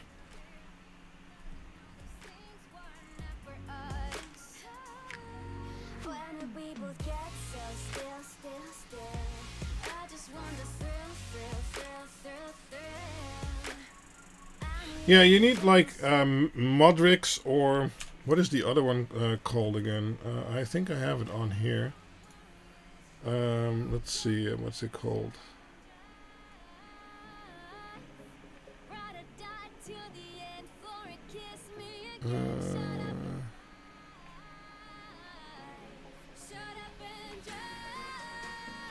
Don't remember what the software is called.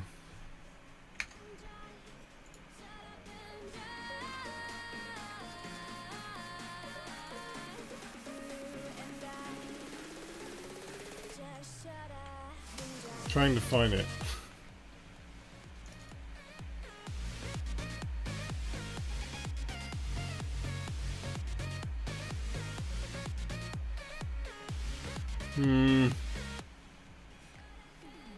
One moment. Is it on my desktop? I believe it's Jinx. Jinx can also do kind of stuff like that. But there are several different several different software which can convert a video file into a feed. I've been meaning to check one out, but I haven't yet. And that is this project you could also look into.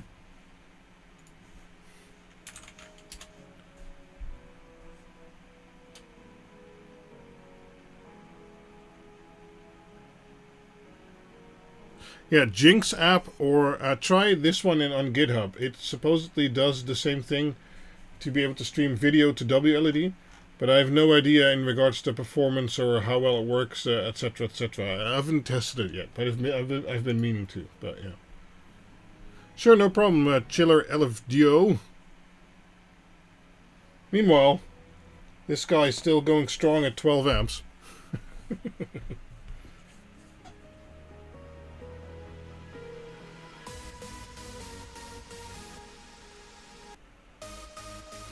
So let's see. Okay, it's heating up a little bit. But it's still fine. I mean, you know, 45, 46 degrees. That's no problem whatsoever. Over here, nothing's warm. Except the incoming 5-volt cable. 37 degrees. Yeah, that's fine. Okay, I can take this off because it's starting to hurt. Okay.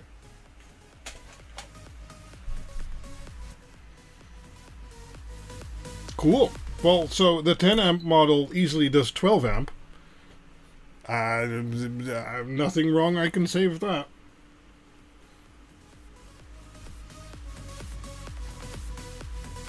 Excellent converters. Nice. I don't even feel like testing the others because they're a lot bigger, and I've tested these before. These will generally do what they're stated to do. So this one will do 20 amps and this one will do 15 amps. I guess we can test it. Okay, we'll test the 20 amp and then I'm done for today.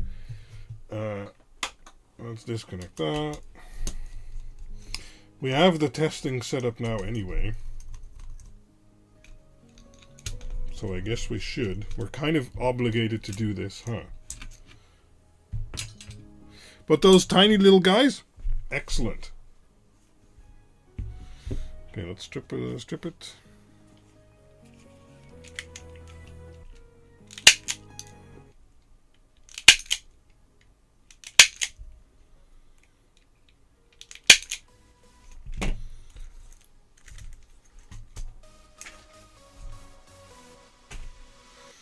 Let's see here, negative.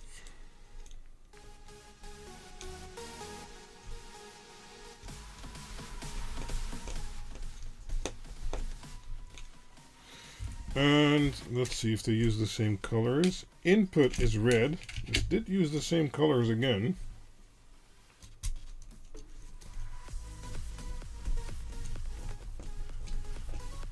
And then we have a nice and thick 14 gauge, I believe it was. Yeah, 14 gauge has the output for 5 volts, so that's good too.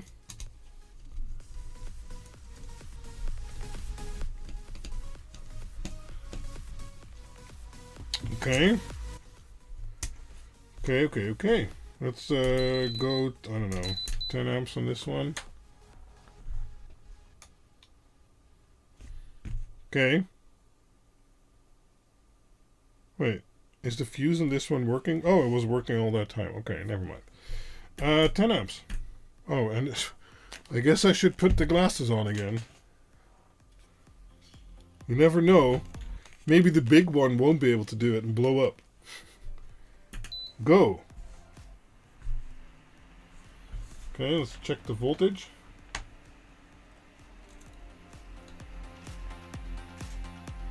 .03. That's fine. I don't care. Let's go to 20.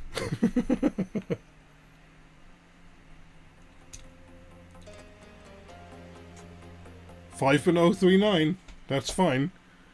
And that's doing 20 amps, what it should. So let's add 5 here. 25 amps. Oh, no, no. The big one performs less well than the small one. Let's see the voltage, the real voltage. Yeah, it's not doing it. Okay, it can do 22 amps.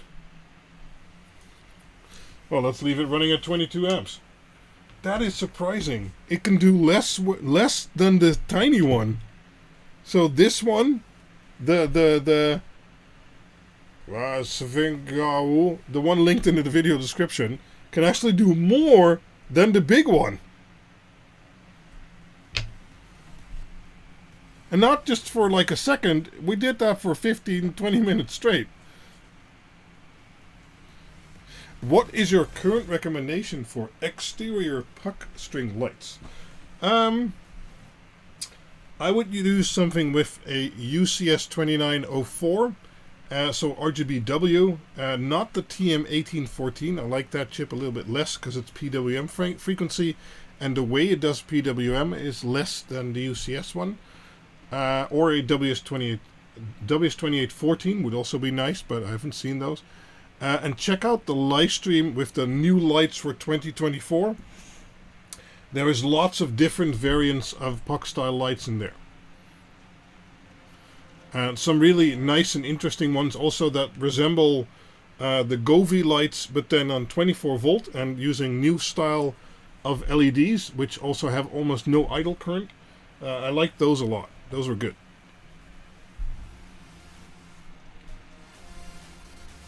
Okay, well, I guess we need to leave this running for a little bit.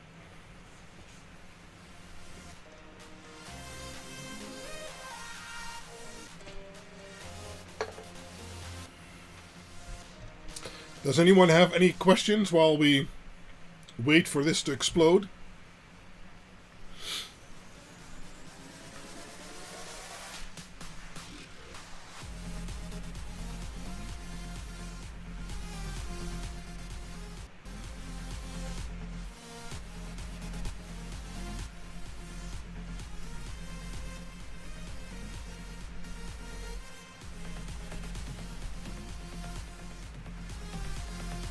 Now I'm just left staring at the camera.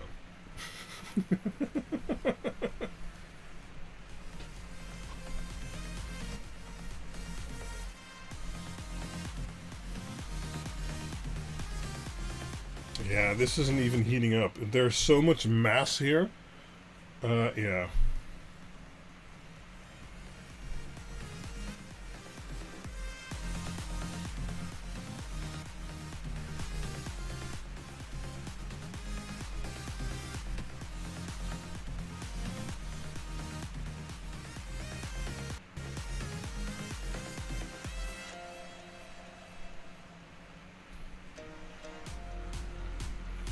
Should we try and blow the fuse? Bit slower this time, right? So, what we're gonna do, let's see how warm the fuse is getting. Oh, hold on. The fuse is currently 37 degrees. Let's lower this one 3 amps. No, wait, that's too much. So let's go to 15 amps here. And now let's go to 5 amps here. Okay. That's starting to heat up the fuse. It's a 5 amp fuse, so doing 5 amps will warm it up. So it's 60 degrees now. But now, let's go to 7 amps. Oh. 85, 92, 97, 102. These are really designed to have like 10 or 20 amps instantly, so then they blow. 110.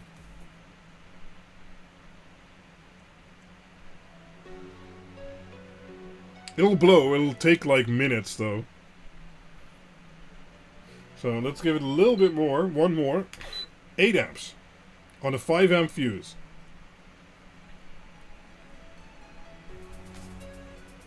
It'll soon exceed the measurement range.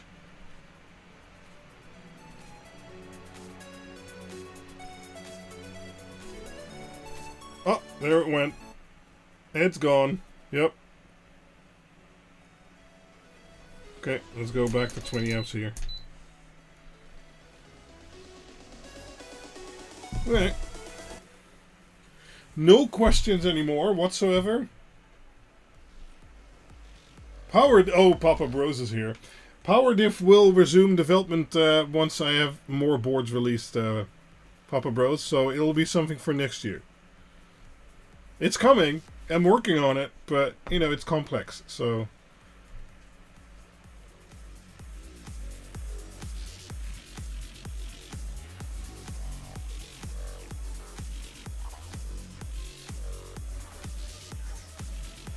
Okay, let's see how warm this converter has become.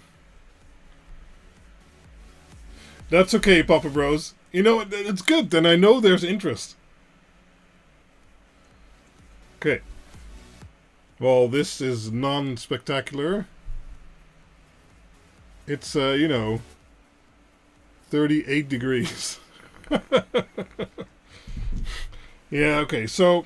The 20 amp converter can easily do 20 amp continuous, especially if you have even the slightest amount of cooling. That's fine. What? Someone didn't slam on the like button? What do you mean? Okay, let's turn off the power. Testing is done for today.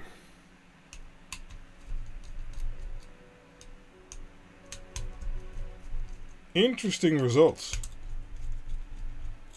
So even this big behemoth here, although it could deliver 20 amps, so it could do 22, that's fine. That's what's on the sticker, so that's you know. This little guy here could do 25. I mean, that's just stupid. Yeah, well, this is a 15 amp. Don't need to test that. And I don't feel like testing this one, so, you know. Okay. So the one I wanted it to be the most, which I feared wouldn't work, is actually the best. Excellent. And it got warm when doing 25 amps, but that's to be expected. But as I said, where it will be, and you'll see that in a future video, it'll have active fan cooling, so that's no problem whatsoever. And I max need like 15 amps from it. But more continuous is more like 6 to maybe 10. So the E&Y Quinn box. What?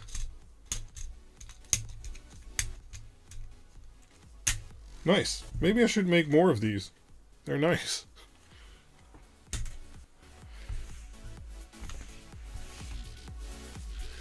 Okay, well, we have a few minutes left for questions.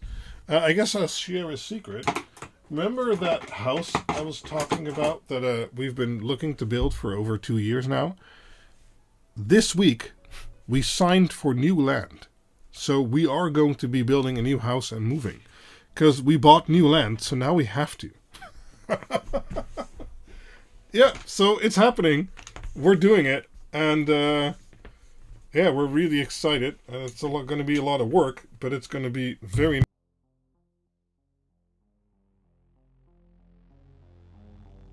etc., etc. So, yeah.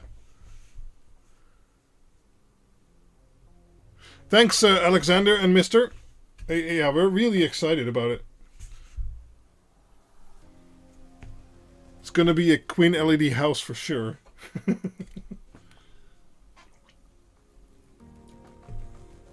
And I plan on doing a sort of video series about it as much as I can. Kind of depends also on the builder and everything we contract. What I'll be able to do and not, but I'm certainly going to do my best to make a nice video series about it again. I'm not going to do all UTP cables again, etc. I might hire someone to do that, but I certainly want to document it. So, yeah. Lost sound.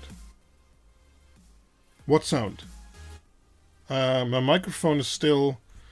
Oh, wait. No, it's still working.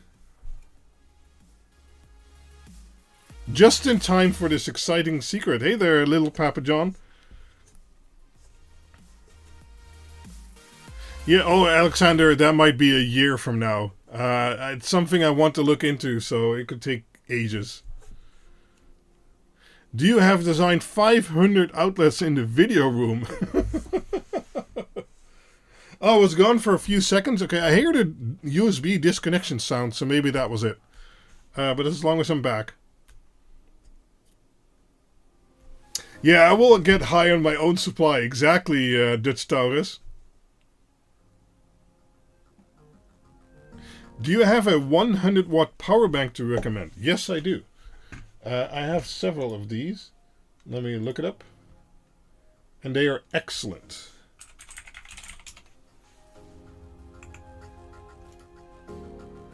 One moment.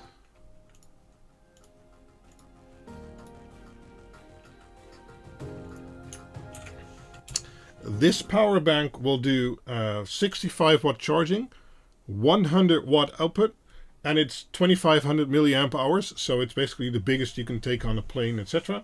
It has a nice display, and they're great. I have tested them extensively, and they won't do 100 watts for like an hour long. They'll do it for about 15 minutes, and then they get too warm, so then it tones down a little bit. But if you're using it for a soldering iron, it's not 100 watt continuous, so it won't reach that overheating state. And even charging a laptop, it just throttles down a little bit after a while, and that works great. So I can highly recommend these. These work great. I have like 4 of them. Yeah, perfect.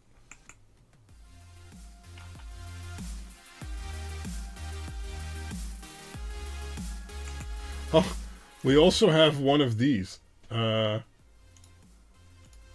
So this one is not a fast power bank, but we have this one near the couch and near the salon table where we, sit to watch TV and stuff like that. And it's 70,000 milliamp hours. It'll only do like 15 watts or so. Recharging it takes like a day. So it's not fast. It doesn't do PD and blah, blah, blah. But we just have it there for sitting down to watch TV and our phones are kind of empty or whatever. I only charge it like once every 2 months because it's it can charge your phone like 25 times. So yeah, that's it's the same price almost, but it's just a lot slower. The other one, it'll do your laptop, etc. This one won't, but it'll just last forever.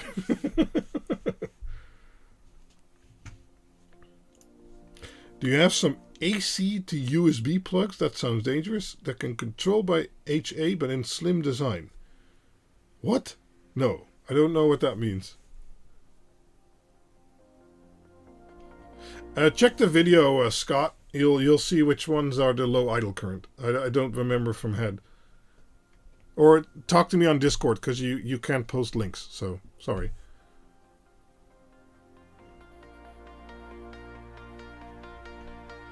But yeah, new house, exciting, new technologies, and there's certain systems I want to design and build for it, including power diff. So hey, I have some motivation, Papa. Papa, what was it? No. Papa Bros. Yeah. In Quinbox, you received USB chargers in slim design flat. Oh yeah. You mean this type? This type here, like these. So these are 65-ish watts. They also cannot sustain 65 watts. They can do that for like 10 minutes. And then they drop down to between 30 and 45. But that's okay. I like these. These can go behind a cupboard, etc.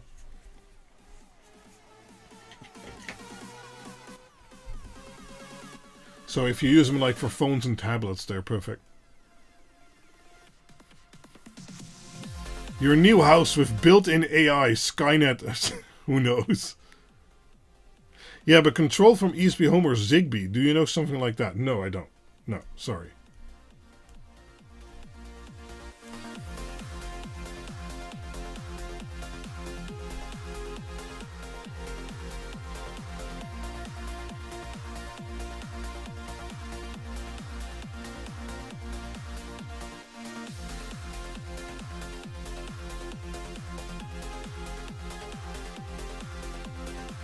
Any more questions? Any more questions?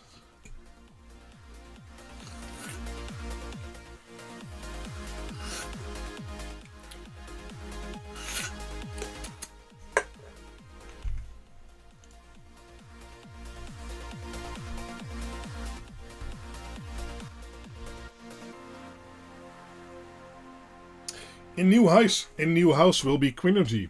Absolutely. As I said before, we're probably going to finish the batteries at some point in this house, because I need something to transport them in anyway. And then I'll make sure all the electrics and everything in the new house will be set up for it from the get-go. I can just plug in the batteries to the Victron stuff I already own, and, you know, that'll be it. That'll be awesome. Do you now make a storage basement under your house? No. We found a plot of land that's big enough. It's about 1,300 square meters, so that's quite large. And I'm going to have a shed or double height barn, whatever, garage idea in the backyard, which will be like 60 to 80 square meters, but then 2 floors. And that will be dedicated to intermittent technology, QuinLED, Quinergy, blah, blah, blah, etc. So that will give me a lot more room than this room, because I can touch both walls like this. Yeah, so that's the idea. Currently, we're looking at doing then, you know, my soldering and my filming, etc. upstairs from that, and then downstairs will be mostly storage and, you know, things like that. But we need to move from here because I don't have enough storage. So in the new house, I should have a dedicated storage space, basically, and then places to film and solder and do all the other stuff.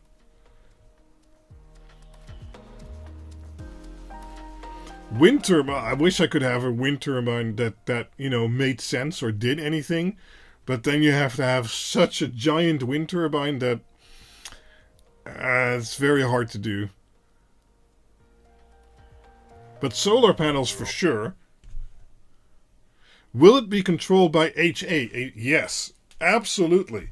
It's actually part of the reason why I'm going to replace or build a new cluster, which, you know, one of the tasks it'll have is be my HA cluster, my high available Home Assistant or Home Assistant high available.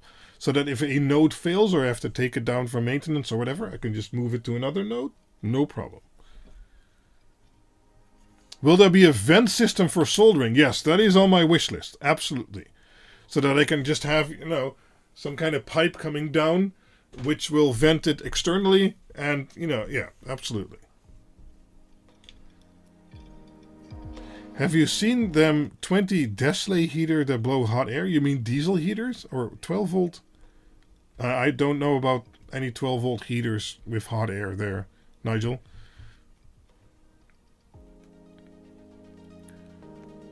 Queen vent, yes. Well, if I can't find a good Home Assistant controlled controller, we might have to build one ourselves, but we'll see. We'll see about that. We'll see.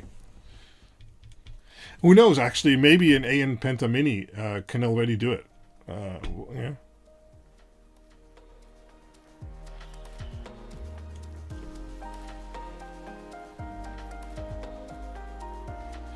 The best 24 volt LED strip, individually addressable LEDs. You said 2 things in one sentence that don't go together. There are special 24 volt individually addressable LED strips. I made a video about one once, but they are horribly inefficient. It'll basically use 50 watts or 80 watts or 90 watts, I don't remember, continuously, even when it's off. When it's not displaying any LEDs, or when all LEDs are set to white, it'll use the same amount of power always and become very hot. So 24 volt individually addressable does not exist. There.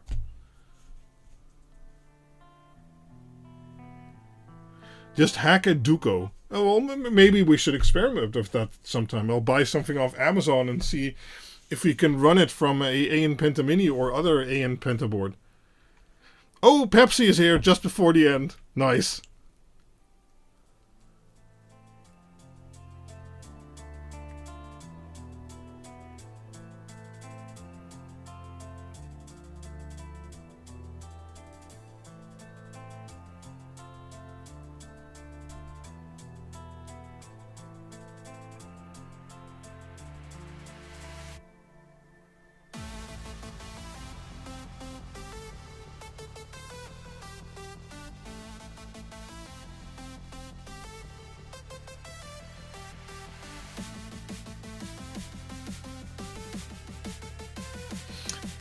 So the best 24 volt strip, if they weren't single adjustable, no, though there aren't any single adjustable 24 volt strips, except really special ones. Normally for 24 volt strip, it'll be addressable per 6 LEDs, because then they have to drop the voltage, so they do it that way. New Ferris wheel coming, 16 arms, 5 meter tall. Now, at some point, you'll build one that's actually as big as a normal Ferris wheel there, Pepsi. You can put normal people in it.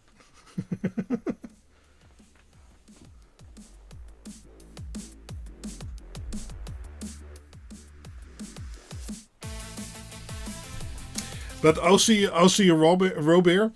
Watch my higher voltage LED strip video. It'll explain why this is, and it also shows the special strip.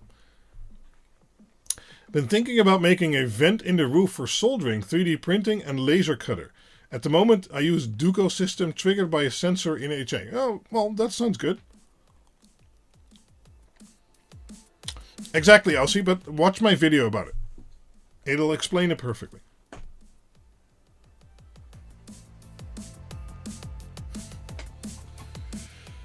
Oh, man. Cool. Yeah, we were able to use these boards again. It's fun.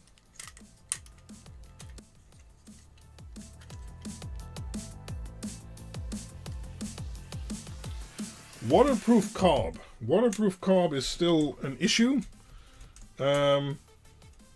Might have something slightly waterproof in a while. We'll have to see.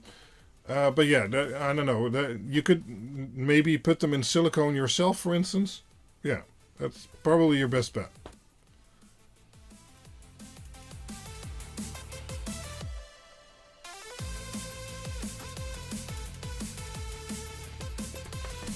Okay, well, we've been streaming for 2 hours and 10 minutes. I guess that's not very long for how long streams have been recently. But I think I'm going to call it a day.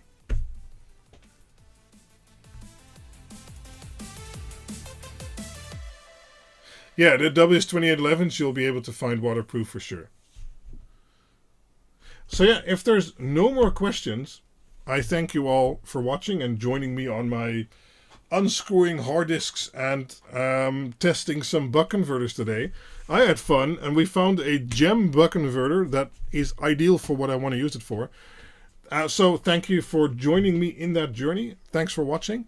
I hope to see you back in the next video. Next week we'll have a nice video product release. And yeah, see you there in the comments or on the Discord server. Bye-bye.